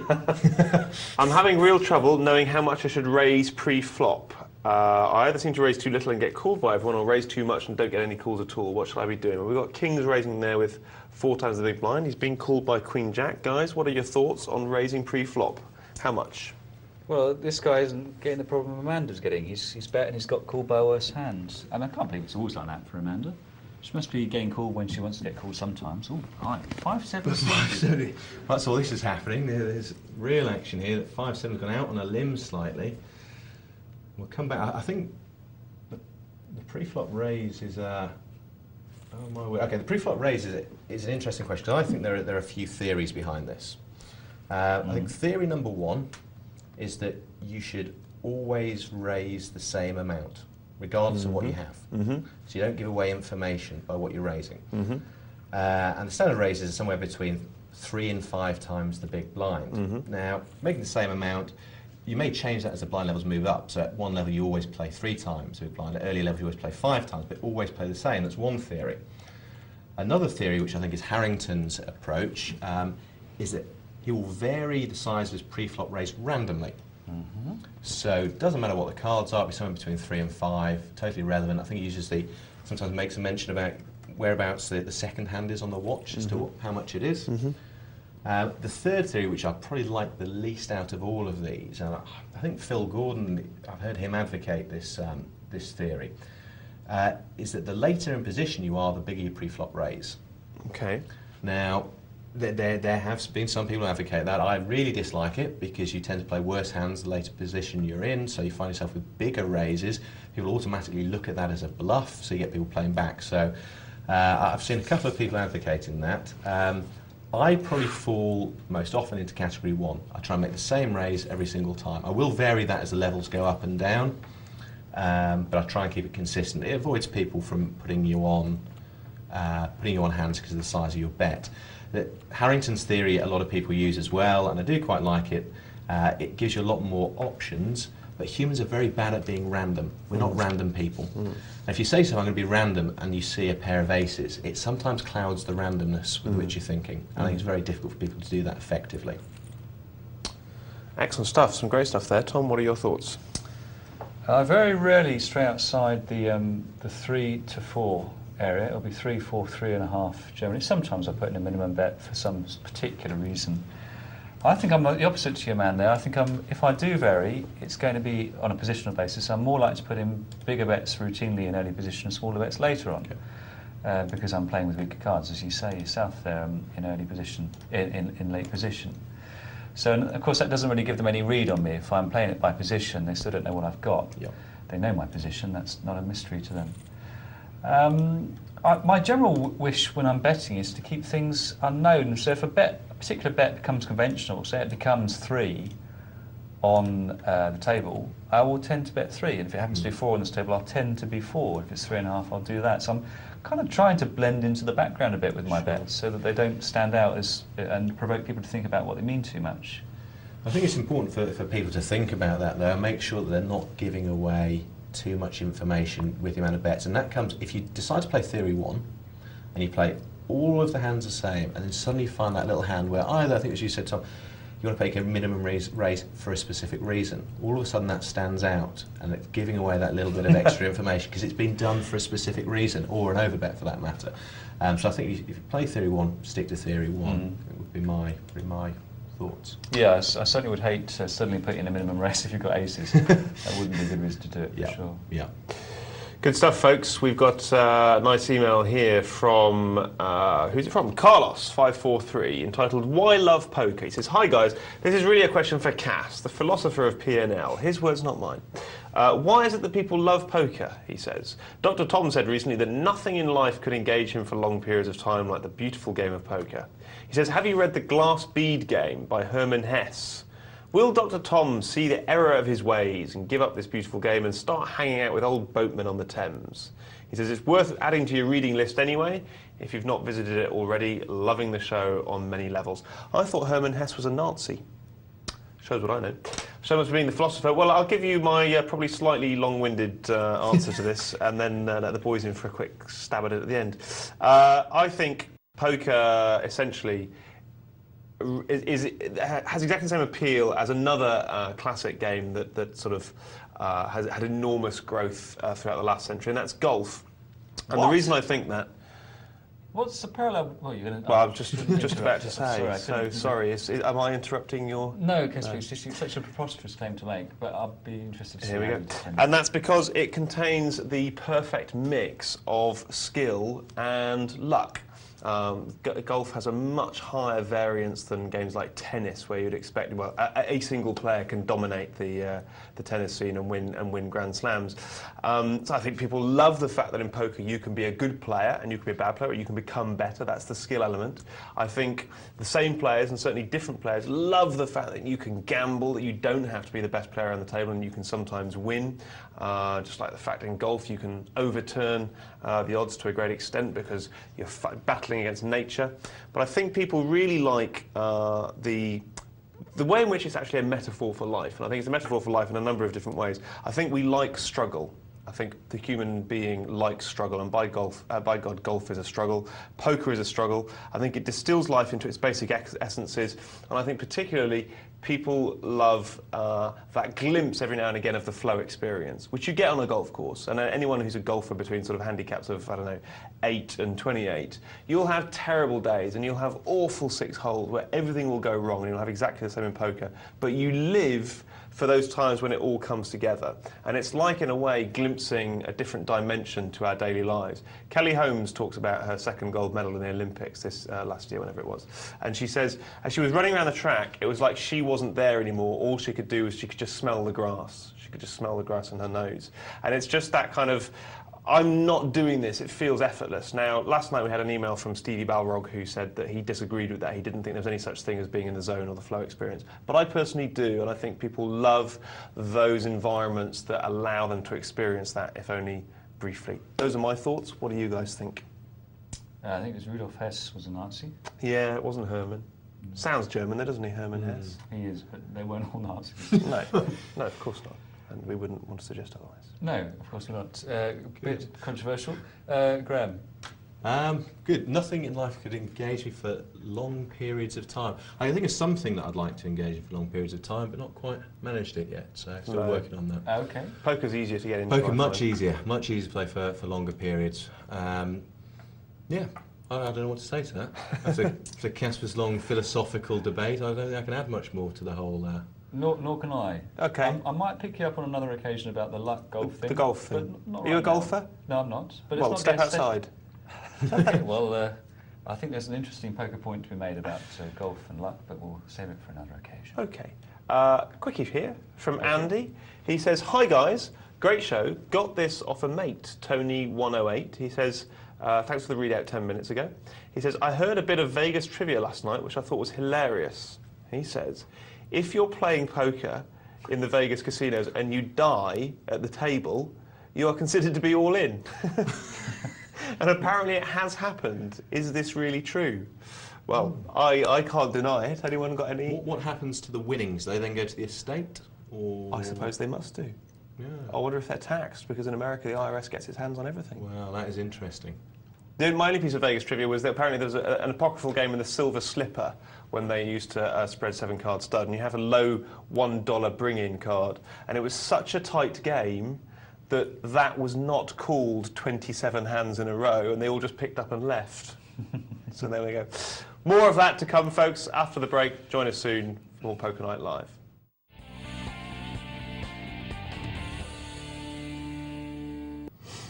Hi folks, welcome back to the home straight of PNL for tonight. It's been a great show, I hope you agree. I'm really enjoying listening to Graham and Tom's conversation.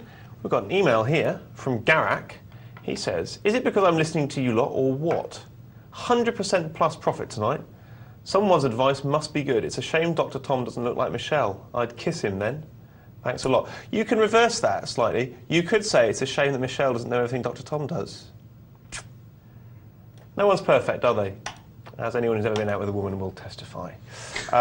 Andy says, lately I've been keeping a record of my most important hands played in tournaments, i.e. hands where I've busted out or lost or won big pots. And after 20 multi-table tournaments, I found that I had busted out of 19 of them when I was over 70% favourite when the money went in. Just a second. Is this just a statistical aberration, or should I try to change my playing style, risking less showdowns and trying to have an even bigger edge when I do? Would you, for instance, be happy risking your tournament life in situations where you reckon to be at least a 70% favourite? Well, I think that judging by some of the things that you guys have said tonight, we may have some disagreement here, but what are your thoughts at the moment? I suppose the first thing I'll be slightly careful about when saying people do just look at the hands they actually bust out on, and they may not in fact be the crucial hand that they've played.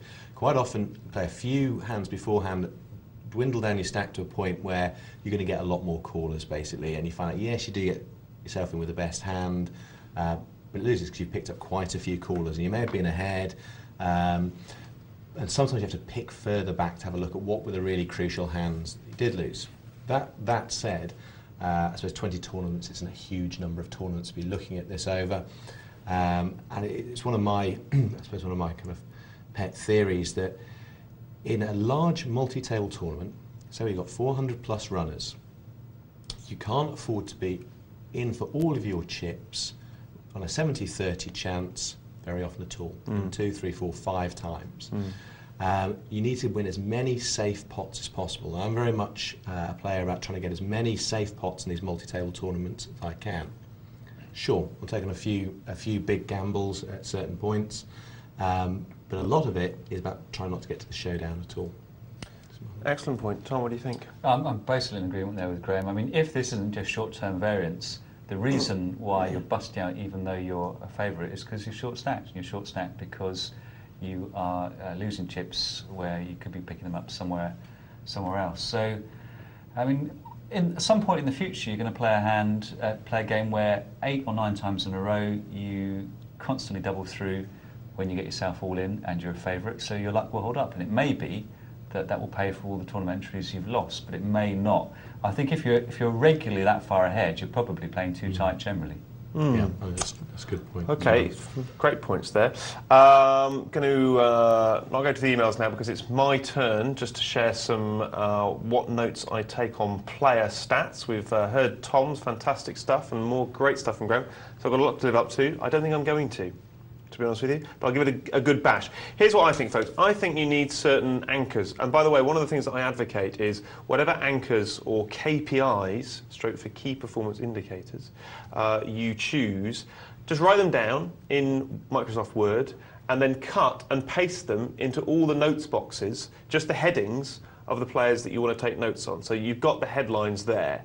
I think one idea that, in addition to all their great stuff, that I would definitely take from it is leave a space at the top to write down fish or tricky or ABC or whatever it is your summary of that player. But what I like to do is, as I say, key performance indicators or anchors, just your choice of situations that you want to note on most players, all right? And I think you've got a choice from the following. The first of all are your pre-flop hand anchors. So you might want to note how they play aces and kings. You might want to note how they play ace-king. It might be the ace-queen sort of ace-jack hand. Then you've got pairs queens to tens, pairs nines to sixes, pairs five to twos, suited aces, 2 cards higher than a 10, suited connectors, and trash. Now you might want to lump together sort of queens all the way down to 8s or 7s. You might not want to make too much distinction between ace-queen, ace-jack and 2 cards higher than a 10, but just get a couple of pre-flop holdings that you can start to get some feel for how they play, so that when they turn down at the showdown, you can go into the notes box and say what they did pre-flop with those. The other thing that, the other 2 things for me pre-flop are, I am concerned with their aggressiveness because I want to know whether they're going to re-raise me if they're behind me. So if I've got a player, sort of 2 or 3 players to my left, then I will start to take notes on his propensity to re-raise people. That's quite important for me.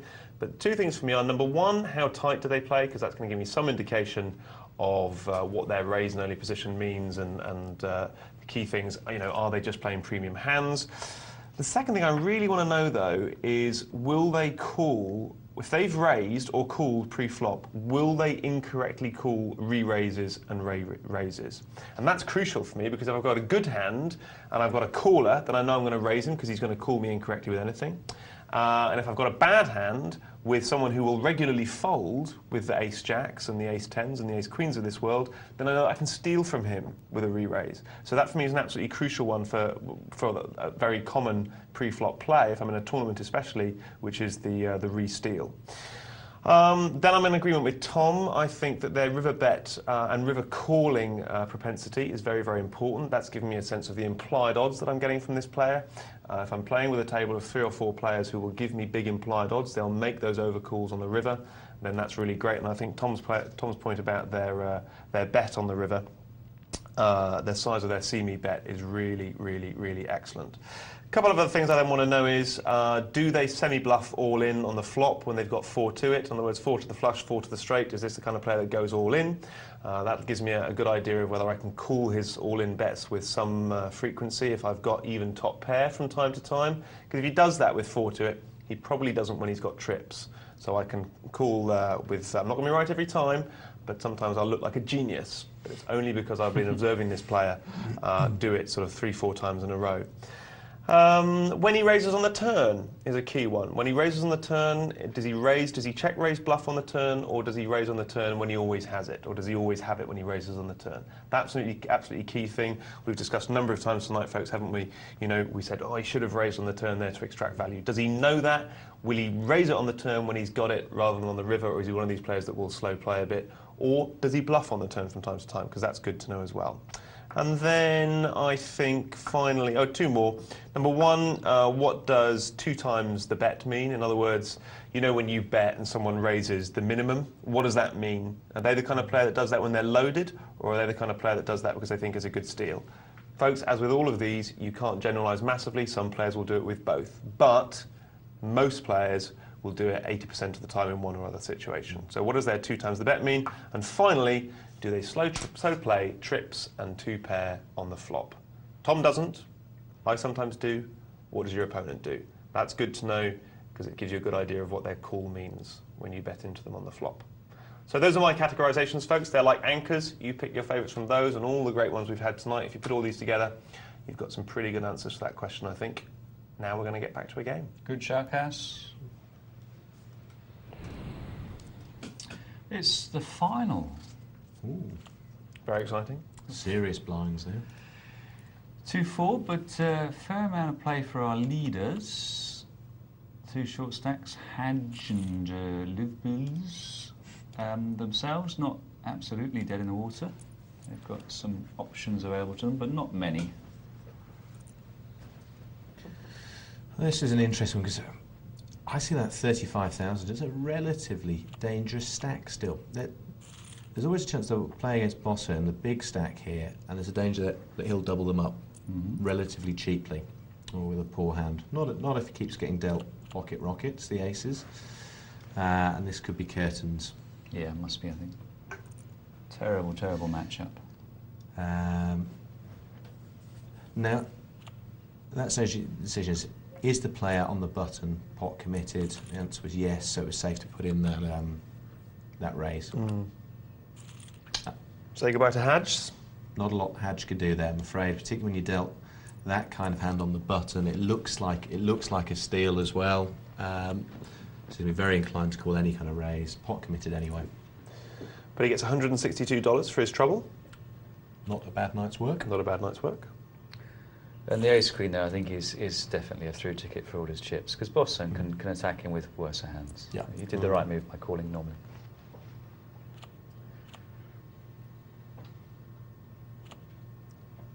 These situations here are quite interesting just to watch to see how aggressive certain players are, how aggressive the table is.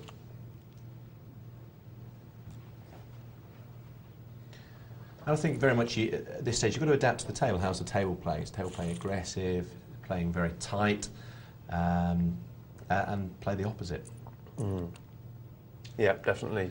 James Browning's contrarian theory. As we'll see here, that many great hands dealt out. So the more aggressive, the better the players will do.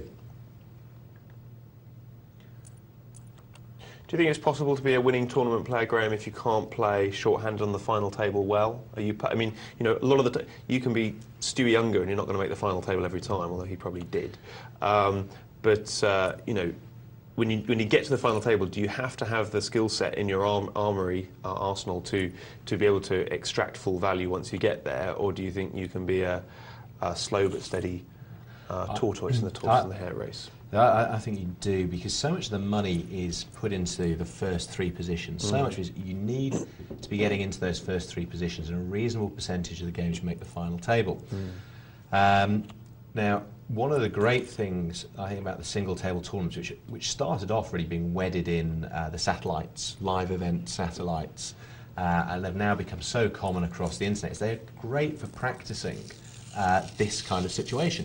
So if you play a lot of online sit-and-go tournaments, you'll be very used to this structure. You're very used to playing a lot of short-handed tournament games, and I think it's a great way to practice final tables. So I'd certainly encourage it. It's about experience at the end of the day, and a lot of people, when they make the first final table, are very nervous. It's often good to try and spot those people at the table as well and take advantage of them, but be very nervous. Very few people who play the first or second final tables actually place high up there. So experience counts for a lot.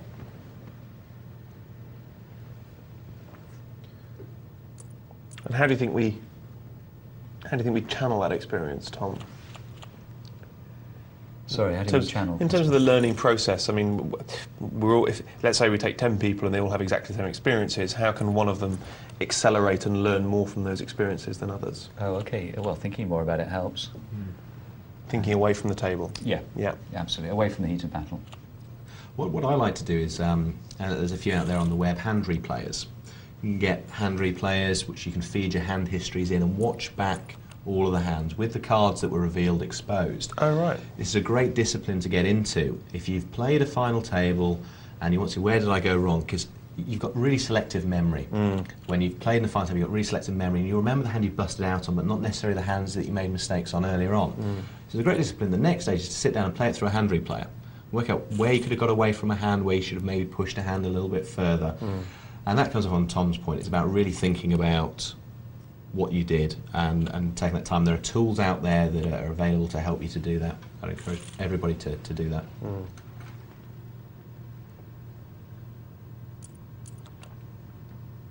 I don't know whether we can see it from this or not. Maybe you guys can tell me. Can we see when players actually show their cards or when they muck them? No. Okay. No, we can't. Because I think that's often quite interesting. There can be a bit of a debate around whether or not you should show your cards for advertising purposes. Some people tend to overdo it. Again, I think if you're showing your cards, you need to do it for a reason, and you need to know what that reason is, and then exploit it later on. I find it difficult not to show quads, even when I know the right thing to do is not to show. I just want to be sociable with quads. I want to show them if it's not called. It gets the better of me. I know you're looking at me like I'm not the arch rationalist I've always claimed to be, and I'm a sorry letdown to the team, Caspar, but with quads, I always show them. Fair enough. It'll be interesting to see how this plays out, who actually takes the lead at this final table. A lot of the players have been sitting back a little bit. I think an aggressor will do very well here. Yep.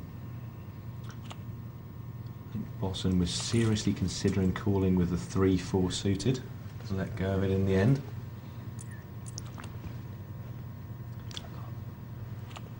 The 10s, 5 bills could, no.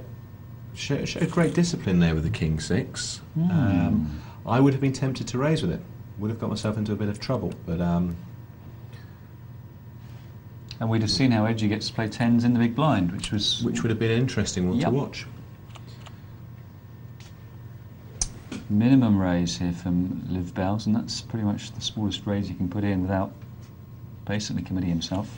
And I think what we can pick up there from the notes point we're talking about before, and unfortunately in the real situation would have been able to see the hand, but that was a minimum raise that smacked of weakness. It's interesting. I didn't know you could get these hand replayers at all. I'm really annoyed with myself for not getting my hand history for my tournament on Tuesday night, because the one thing that I was very proud of on Tuesday, which I think can make the difference between any kind of winning and losing session, to be honest with you, is the fact that I didn't overplay any hands. Do you know what I mean? I took calculated risk. What does that mean? It's a stupid thing to say, but I always felt I knew where I was and controlled. And in actual fact, when I said I had very few outdraws for me, well, I had no outdraws for me or against me for between one hand in the first 40 minutes and the very last hand. One of the reasons for that is because I had very, very few showdowns. Yep. I always felt in control, and I always felt that whenever my raise was going, it was with the best hand, and that I wanted them to fold, or that I knew that they would fold, and that was a very good feeling. Whereas so many times, I've pushed a pair of eights just a little bit too far, when in the back of my mind, you just kind of think, well, they only need a pair of tens. Yeah.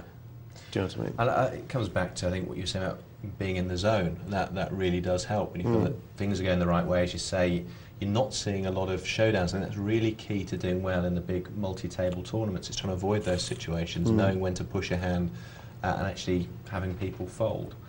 The hand replayers are really, really useful to look back, and maybe you can, in the cold light of day, you can look back and analyse what it was that made the difference in that event, and try and pick your way through that. So, right, I know to do that more often. Absolutely. This will be an interesting one. Again, it's a minimum raise with the kings, hoping for some action. Tom, would you limp with those in that position? The kings? Yeah, trying to hope that you're actually going to entice the other player in. The thing is, because there's been a minimum raise a minute ago, because that's acquired a conventional status, I feel I can make it there with the kings. And people won't, suddenly think, oh, what does that mean? Does it mean kings? So I'm hiding behind the convention. That's interesting. It's a very interesting point about adapting your play to what's going on at the table at the time.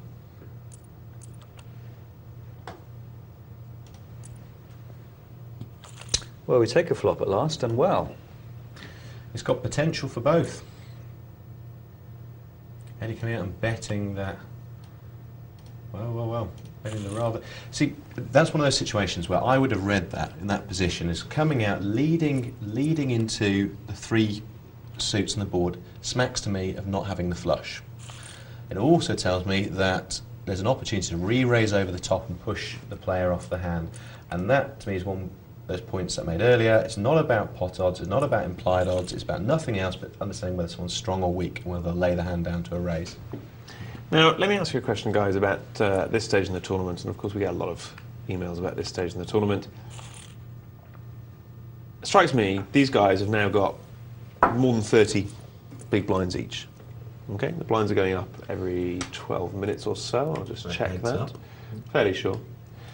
And for me, we shouldn't therefore be going out of this tournament. We shouldn't be coming second in this tournament unless we're, pretty damn sure that we've got the best hand. Because there's plenty of room to pass and try again. I mean, when the blinds are 10 times, when the stacks are 10 times the blinds, then we may go out having taken a risk because you need to. But for me, I'm going to play controlled aggression. I'm going to try and make my opponent make some decisions. I'm going to be raising it up, but I'm not going to do that, for example. It's interesting that this is exactly what you're talking about. It's been illustrated here.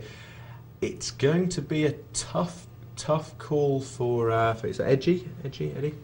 But this is exactly the point that you're making has been played out here, and it got through that time. I don't feel that I need to do that at this stage. But out of interest, Caspar, it also means that you don't need to call if you're edgy, and that's where Bossan gets his edge there. You're throwing Sklansky theory back in my face. You lose your out, they lose their out. Oh, is that right? Yeah, it's his rationalisation for the concept of the gap, which is if they lose their out, then it becomes correct to raise more often. And if you lose your out, then it becomes correct to call less often. And those two things combined stretch us into the gap. So we're raising with trash and calling and not calling with great stuff. So yeah, I think you're right, Tom. I think you're right. It becomes a question of which side you draw the line of the dominant strategy. But you see, I guess what I'm saying is that because of this fact, you return to a situation where all you're facing is a player with expectation. I mean, in that situation, we can see that Edgy didn't need to go out with 8-9 when he was behind, but he could have taken the pot there and then if he'd called. Do you know what? Do you remember I phoned you up one day and said I've figured out the equation for pot committedness? I do vaguely remember that. I think I was doing something else at the time. Hang on a second. We could have looking at the screen. a potentially lethal hand here. Bottom pair, but open-ended straight. Oh, that's a big bet from Boston, isn't it? That takes it down. Boston's playing some very aggressive poker at this stage, which is the right way to go, and is not scared to get the chips in the middle. And I think Edgy's been a little bit rattled, and I suspect that will rattle Edgy even more. Not getting any action with the tens can just sometimes be the thing that tips you over the edge.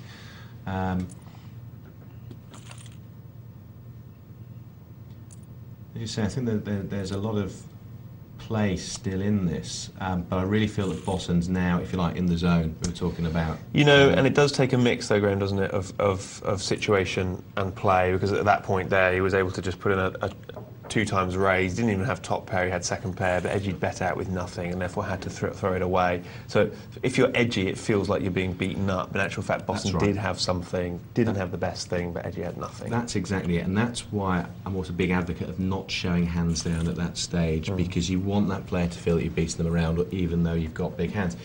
That could have been played out, I think, maybe slightly better pre-flop. And Edgy needs to get aggressive pre-flop and start trying to take control of the game again. This is by no means a lost cause, though. Edgy seems to be making a lot of these limps, which is inviting Boston to put in the really big raises. Boston's really seized the aggression here. I don't know, I'm going to be limping more if he's going to stick all his chips in like that. Well, that's exactly it. And I think that this is the thing, that Edgy can now play on that, and probably waiting for that moment. Well, they can't wait too long. Just like Johnny Chan. Yeah, we see it again. It's the kind of just limp in.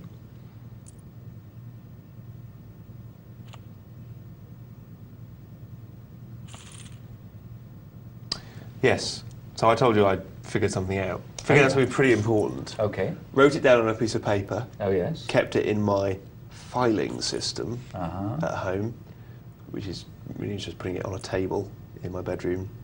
Moved house, lost it. It had something crucially to do with opportunity cost.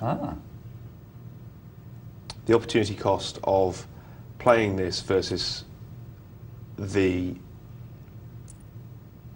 long-term expectation that I gain by saving those chips for another time. We've seen that every time now that Boss is picking up half a hand and Edgy's just limping in, the big all-in moves coming.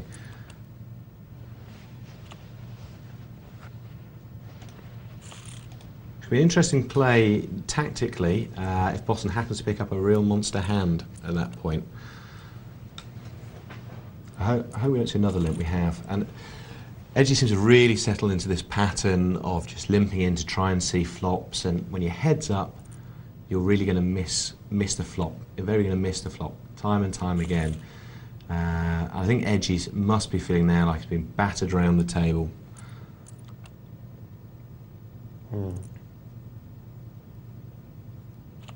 It's a good heads-up battle, though. The good thing is Edgy doesn't seem to have gone on tilt as a result of this. No, you're right. A lot of players would just start throwing caution to the wind and pushing all their chips in with half a hand. This could be the one. This could be the moment. Edgy's shown a lot of discipline so far, though. Can it be chopped? Nothing changes. Hang on. Not anymore. Wow. Not anymore. That is an absolute killer river. And that's going to make Edgy feel even worse, I'm afraid. That's brutal. I don't think I've ever seen that before. Stick around. Certainly not pretty. I don't think I've ever seen that before. I mean, justice. How long have you was been playing poker? Hey? Not weird sort of splitting, going to a different kind of splitting like that. I'm starting to feel here that Edgy may only have himself to blame at this point. He's been very, very passive heads up. Very, very passive heads up. And has really letting Boston take the initiative. Oh, I've got to stick up for Edgy here. I think I'm going to come back to the point that I made before. I think Boston has had a nice combination of cards and momentum. It's all about momentum, isn't it, Tom, this stage of the heads up? Do your narrative point. Not for me, no. Oh, really? I'll be damned if I let anyone get momentum on me. No, that's what I'm saying, yeah. So it's all about getting momentum. No, but it doesn't matter what cards you get if you can't get momentum over me. This is what I'm saying, Caspar. Right. I'm so you momentum free. you want the momentum. Well, I give my opponent enough respect to think that I can't get momentum on him either. Do you think I'm giving him too much respect? I think I want to work with James and Mark more often. What I'm saying, Caspar, is that poker is a game of hands. They have nothing to do with each other. And this is Edgy rightly now, short stacked, and he's going to start pushing the chips in. And this is what he really needs to do. Are you going to self-assertive classes at the moment, Tom? No, I've always been assertive, really? Caspar. Yeah. No, have you always believed that about momentum? In poker? Yeah. Do you not think heads up is a momentum game? The big mo. Okay, all right. I strive to get momentum myself, the big mo, but I won't have anyone getting it on me. No, that's fair enough. I think this conversation's become bogged down by some weird pride issue of which I've been previously unaware. It's not pride, Caspar. What I'm saying is that your opponent can only get momentum on you if you let him have it. Yes. And that's a mental thing. Yes. And that's your ball gut, Caspar. And I agree with that. Well, this could be it. This could be it. Boston has played it well. Pushed all in. Got exactly what he wanted, though. Made the flush. Edgy finally had to make a move. So your final analysis, chaps. Graham, quick heads up on Edgy and Boston. You feel Edgy was passive? I think Edgy was a little bit too passive. I think Boston definitely had the cards. Definitely had the cards. But played it very well, to be fair. Took advantage of it. I liked the move at the end. Sucked Edgy in. Well played. Cool, excellent. Tom? I'm not so happy with Boston. He pushed all in for 15 times what was in the pot with ace bits. I just don't like it. Okay, there was that earlier on, I suppose. Okay. Email here, very interesting. I like this. And you guys we've been talking in the breaks actually a bit about big cash games and big buy-ins and that sort of thing. Email here from Lord. Great show as usual. Would really like your views on high-stake cash tables. Was watching the other night and was quite amazed at the poor standard of play. Watched one man reload $20,000 7 times and lose it all to the same player. Is this a case of more money than sense, or are they just playing for the buzz? Also, what intrigued me was how many small stack players who tried to take on the big stack players, some of them would double up or even treble up, but in the end would lose it all to that one hand that the big stack player needs to clean them out. Would much appreciate your views on these high stakes players. Guys, what do you think? It's interesting that you've got a lot of this now on some of the big online sites, some really big games with a lot of money changing hands. One thing to say is that just because people are playing at higher limits doesn't necessarily mean they're better players. That's the first thing to say. There's some very good players that we've seen tonight, that we see on the show regularly, who may just not have the bankroll to accommodate that kind of play.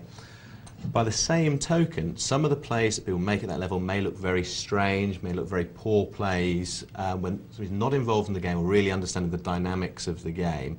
And sometimes people are making really gutsy plays based purely on the reads that they're making, and can actually be making good plays. So the games tend to be a lot more aggressive than maybe some of the games that we've seen tonight, and that's not necessarily a bad thing. So I think it's balancing those two things out. What we do see, and this is one of my personal, if you like, concerns, like paternal concerns, is you see a lot of the younger guys starting off at very low limits, winning some money and very, very quickly escalating up into really big cash games, suddenly find themselves slightly out of their depth. They may have had a few winning sessions and felt, I can take on the world and win a lot of money, and coming unstuck in some of these big games, going on tilt, and it can take you a very long time to build up a $100,000 bankroll, and it can take you one night to lose it, particularly in these big cash games.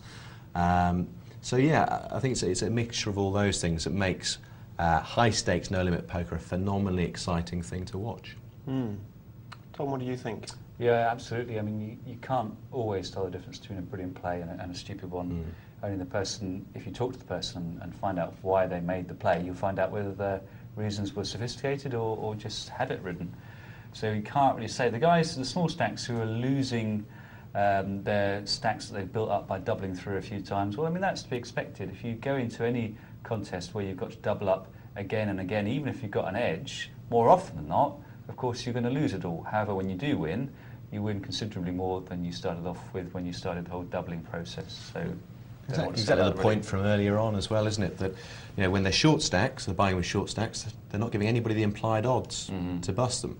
Suddenly they accumulate a lot of chips, and all of a sudden the implied odds are there. So when they get their aces, they're getting cracked by other hands. That's right. They may be losing with the big stack simply because they're playing badly with a big stack. Yeah, great stuff, folks. Okay, we are going to get to another cash game. We've got a 25, 50 centre all lined up. See how it's going. All this talk of big cash games. Poor old guineas. Yeah, this is what I commonly term as a road traffic accident. There's no getting away from this situation. The club may help, rather ironically, but it's... Has he checked that? Did he just check that? Looks like a check. Yep. Obviously a little bit nervous. Check raise. Yeah. He's only got 14 bucks. I have to ask, why not push for the full 14, 16? Okay, get it anyway. But if the situation there is, if Gunny's going to call for $10, may as well make them call for $14. Get all the money. I agree. So we're only 600 here, yes, Caspar. Sorry, Tom, I was just wondering whether actually quite a good play there is. I mean, let's say the third club hadn't come, right? Let's say you're sitting there with 10 jack, and as it happens, someone else could have 10 queen. But on that particular occasion, he was winning. I wonder whether actually quite a good play is the kind of bet in that situation. If you want your opponent to call, but you don't want him to, you don't think that he'll call an all-in bet, is to bet enough that you feel that your opponent has enough in his stack to re-raise you. Yeah, so if your opponent's got 14 in your stack, to bet something like 4, that your opponent will feel that he can come over for 14 and push you off it. Yeah, that's a play I regularly make. Yeah. Especially in heads up. Yeah. Interesting. Do you feel that robs your opponent of the momentum? I would say it's a momentum-free play, which is what you'll often find yourself making when you play me bust. Is that like an M with a cross out? Momentum-free play. Yes, yeah. That's how I'd probably brand it. Graham's straining to get in a comment about the poker. It's brilliant. We've got. Yeah, so I just saw there was an interesting hand there. We had a full house to top set, which is always an interesting one to play out. It wasn't very interesting in the end. Much better talking about momentum, I think. I think probably our discussion was topped by the top set versus the house. Well, I don't know. There was only a few dollars exchanged hands. So. There was dollars come and go. There wasn't much sense in our discussion either, really. Look, it's happening again. It's all happening on this table. There's no shortage of action. Top 2 pair. This is another great situation where the question is how to extract the money. Getting the raise in is certainly a good way to start. Hoping his opponent's on a draw, in which case he'll be making the wrong decision by calling. Do you think that would be it? If his opponent was on a draw, do you think that was a bit too big a bet? No, that's the sort of bet I like to put in, because anything much smaller is starting to give them something in the right ballpark of odds. So I think one thing that maybe some people overlook quite often when it comes to things like flush draws, particularly in no-limit poker, is people look at the flush draw and say it's 2 to 1. 2 to 1 on the flush draw. Well, I think this is where a lot of people will look at it and forget that actually you've got to face another bet which is going to come out, so you've got to look at each one in turn. So what is it, about 4 to 1? 4 to 1, yeah. About 4 to 1. So I like to look at that, each one in turn. So you can actually put in a smaller bet to try and extract it, particularly in cash game situations. I don't think the bet has to be too big to make sure that you're actually pulling in some decent chips. Tournaments are slightly different. Just because tournaments, you don't have that opportunity to reload. Cash games, you've got that opportunity to reload, to take the edges that you can get. I like to not price people into draws, but just make them slightly too big to be the right play to make. And a lot of people, though, I do think, look at that in a no-limit game and say, it's 2-1, I'm getting the right odds, I'm going to make the play. Well, that's why I put the bet in, because if people are going to forget that it's 4-1 on the next card, Yeah. then I'm going to put in I'm going to give them 2-1, and Yeah. they can draw wrong. Yeah. They can draw wrongly. Absolutely. Yeah.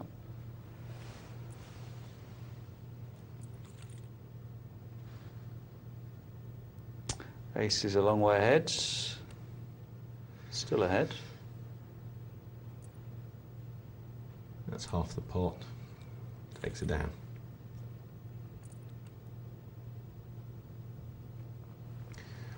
Doesn't look like there's going to be much excitement on this one with the way the cards are looking at the moment. They're spread out. Can't see where the action's going to come from. No. Well, 4-5 would be interested. Would you make a bet here? Oh, Bet definitely. the draw? Absolutely. Opponent's probably missed. Yep. Definitely bet that. Do you generally like betting the draws, or I'm extremely undogmatic about it. I'll play. I know it's an option I have available to me. I know that if I'm going to get a free card, that's an option. So absolutely. But in that situation, what decides it for me is that I can have a jack. There's no reason why I can't have a jack there. He's probably not got one, and if he just calls me, I'm in reasonable shape. Yep. So it's those things. If I check, I might get pushed off it. Yeah, absolutely. So no, do you have a general philosophy about draws and betting them versus checking them? I suppose my tendency would be to bet my draws. Tendency to bet the draws for the simple fact that I'm slightly increasing my odds by building a bit of folding equity into that. By betting the draw as well, I think it's less obvious than calling on the draw. I think you cut down your implied odds a lot when you're calling with a draw, because people are naturally very suspicious. If there's two flush cards on the flop, they're put in a bet and you've just called them, their immediate thought is this guy's on the flush. I quite like drawing to the straight, because people don't pick up on straights as easily as they pick up on flush. The flush seems very obvious, the straight is less obvious. And quite often people think you're drawing to a flush when actually drawing to the straight, you make the straight and you get paid off. But I suppose my tendency would be to bet draws.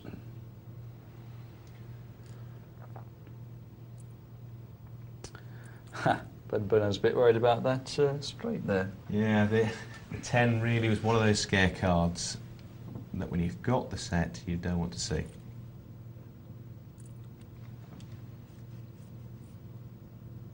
It'd be interesting to see whether Bud Burnham would have called a bet on the river.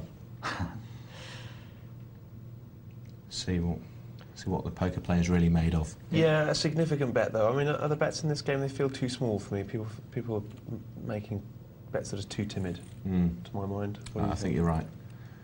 So I'm always surprised, because these kind of games tend to be very loose. People tend to put in a lot of money because the money itself isn't very much in the grand scheme of things. But they are the two biggest errors that players make in games like this. They call too often because the bet is small, and they make too many small bets themselves. Absolutely. And I think so I was mentioning earlier, I find a lot of the times people, the minute they get a really strong hand, put in a very small bet, hoping to encourage action. The very same action leads them being outdrawn, and then you get a whole load of posts on the forum about how they can't win with aces, keep getting outdrawn, despite the fact they'll minimum raise pre-flop, on the flop, and then only bet when turn cards come out. Yeah. And scare cards come out even.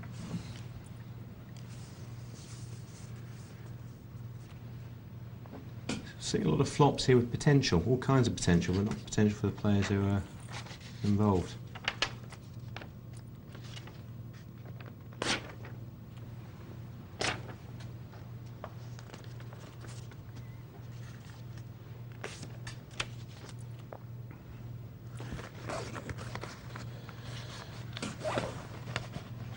What's your favourite cash game limit, Tom? Is it 1-2? To play in? Yeah. I 2-4? feel pretty comfortable in 2-4. I'll play Yeah. 5-10. Yeah. I play 5-10 if I've got known poor players there. Yeah. I think game selection is critical on the internet. It's one of the things that the internet really gives you, much more so than live games. It's the ability to hunt out good value tables. And I think there's a lot to be said for actually taking your time to pick the table you want to play at. And the converse, the inverse of that rather, is you have no excuse these days for playing in a game which you think is unprofitable. I mean, I know we're saying these television tables stand alone slightly, but I think if you're playing in a game like this, I've been reading emails, but without an obvious donator, it seems to me, just, you know, get up and find another table, because they're out there. There are plenty of them out there. Yeah. Plenty of them out there. I've been punished for not raising with the tens. Probably would have been called anyway. I would have said I'm not sure I can actually offer any rational explanation for the way this one's being played out at the moment. Sometimes they're just like that, Graham. It's interesting. Goes back to your point before about two small bets. Yep. For example, the minimum bet there was flush possibilities. You wouldn't knock the people out who are on draws.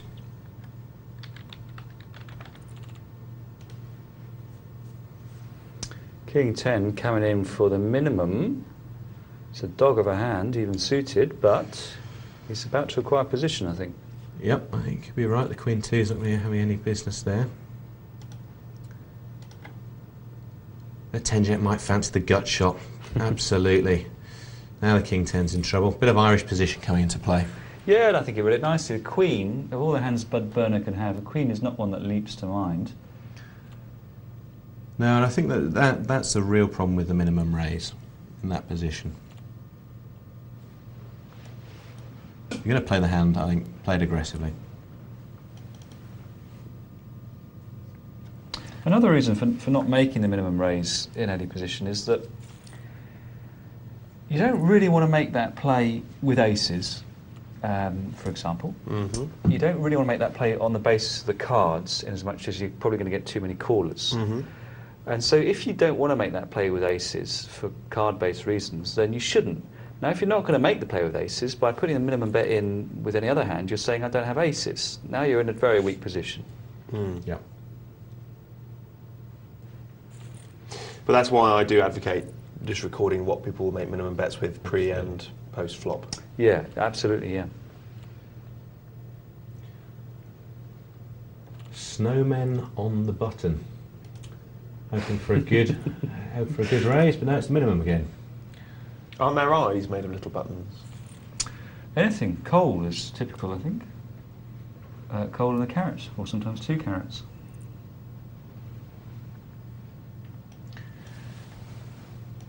The 9-7 suited here. It's one of those interesting hands. I sometimes get involved with that hand. Has potential. I like to bring it in for a raise in early position. What if there's been a minimum raise? Is the function of the minimum raise to push out 9-7 suited? I think it might work by confusing him. It could work here. I mean, it's an interesting bit, isn't it? You've got 6-9. It looks very pretty though. 6-9 hearts. Maybe you've got your beer goggles on.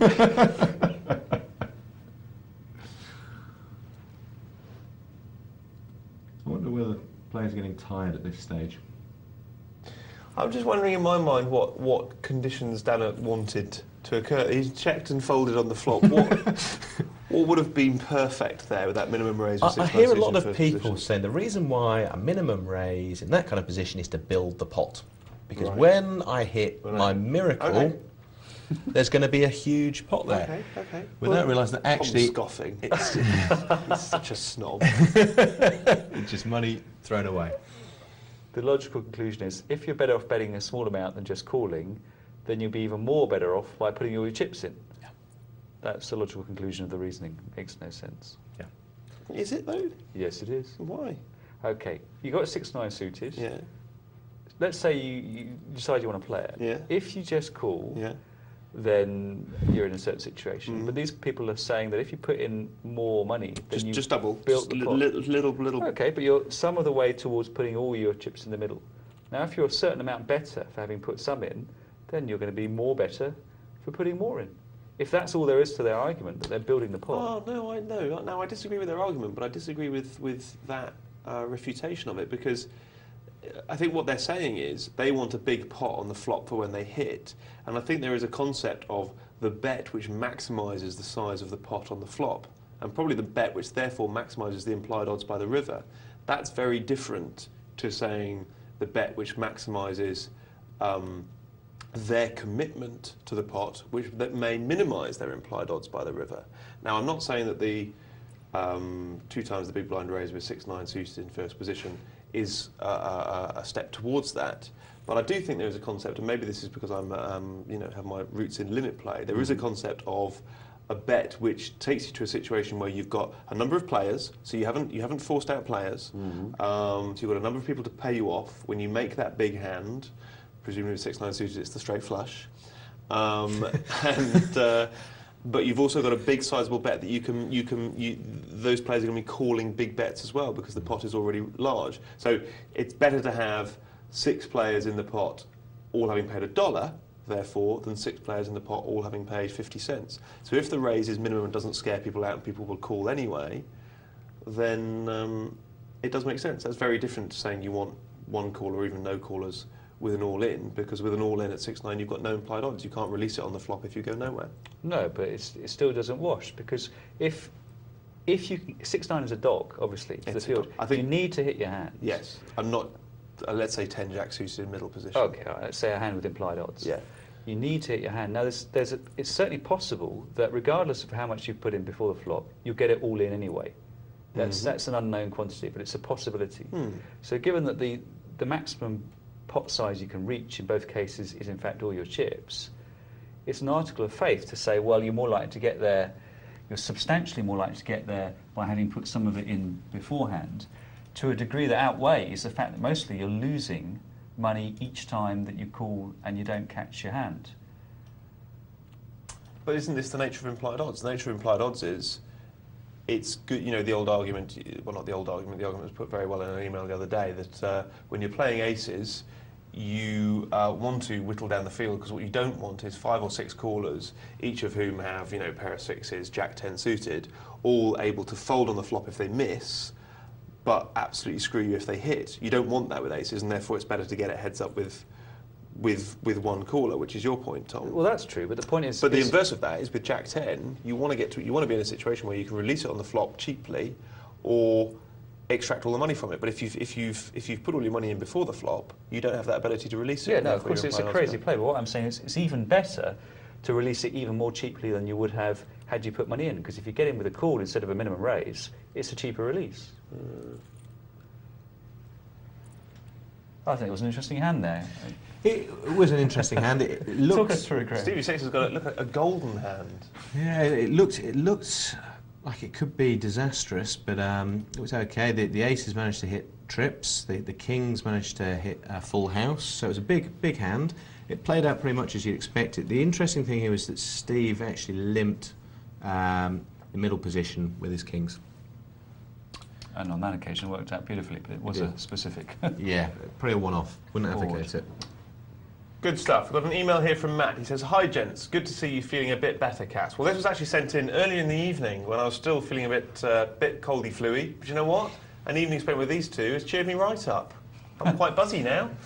He says, "I play $20 and $30 sit and goes using a playing style that is somewhat shameful but yields a decent profit. During the first couple of levels, I will limp into a few family pots hoping to hit big, but generally, unless I receive premium hands, I'll sit back and just keep folding. When the game reaches about level 4, and the blinds are now significant, and 3 or 4 players have been knocked out, this is when I feel my playing style is strongest. Excuse me. I'm usually fairly short-stacked at this point, but use position and first in vigorish, the Irish position, strongly. Because of my tight image throughout the tourney, my opponents respect my all-in raises, and I'm able to build my stack. The shameful side of this playing style is that it's a kind of anti-poker. I have very few decisions to make, almost actively avoiding playing poker. My results are weighted heavily towards second and third, but as I said, I do finish in the money often enough to make a decent profit. It's not particularly thrilling or honourable, but over the 6 months or so that I've been playing this way, it's shown a positive expectation." So what do we think of that, folks? Is it an argument as to why no-limit poker is less skillful than limit? Great. No. Hijacking the conversation. Well, argue against. I think it's absolutely right. There's nothing shameful in playing poker that wins you money at the end of the day. I think that the strategy that's been outlined there, which is in the early stages, just try to limp in and see if you can catch a big hand. Nothing wrong with that. Playing aggressively at later stage when the blinds are big and playing off the table image that you've built up is also a very, very good way to play. And a lot of the top pros who play in these kind of events will advocate exactly this style. So I don't think there's anything wrong with it at all. I don't necessarily see it as being anti-poker. It's a strategy that a lot of people would advocate for how to win single table tournaments. What do you think, Tom? I think any strategy that isn't that is one that willfully is looking for a negative expectation, or rather a match-up between you and your opponent's hand, which means you've got a lot of work to do because you're behind them. So basically what you're doing there is you're making sure that you're in reasonable shape, either in terms of your hand or in terms of making positional play. So it's absolutely fine. There's nothing shameful at all about it. And furthermore, someone who was a poor player and read that would not necessarily be able to play winning poker. So you're obviously doing right things within that general strategy. Are you sure? Yes, I'm sure. I'm quite certain of that. Okay. I love the first invigorating Harrington term there. So Very good. there is skill involved in that style. He shouldn't be ashamed at all. Yeah, because each actual hand has to be played properly. Okay. Yeah. Excellent. Got an email here from Kev Steele. He says, guys, if someone died at the table in Vegas in a multi-table tournament, would they be considered to be all in every hand until they ran out of money? See, maybe people would be too scared to call his bets and hate the grief they'd get should they get knocked out by a dead person.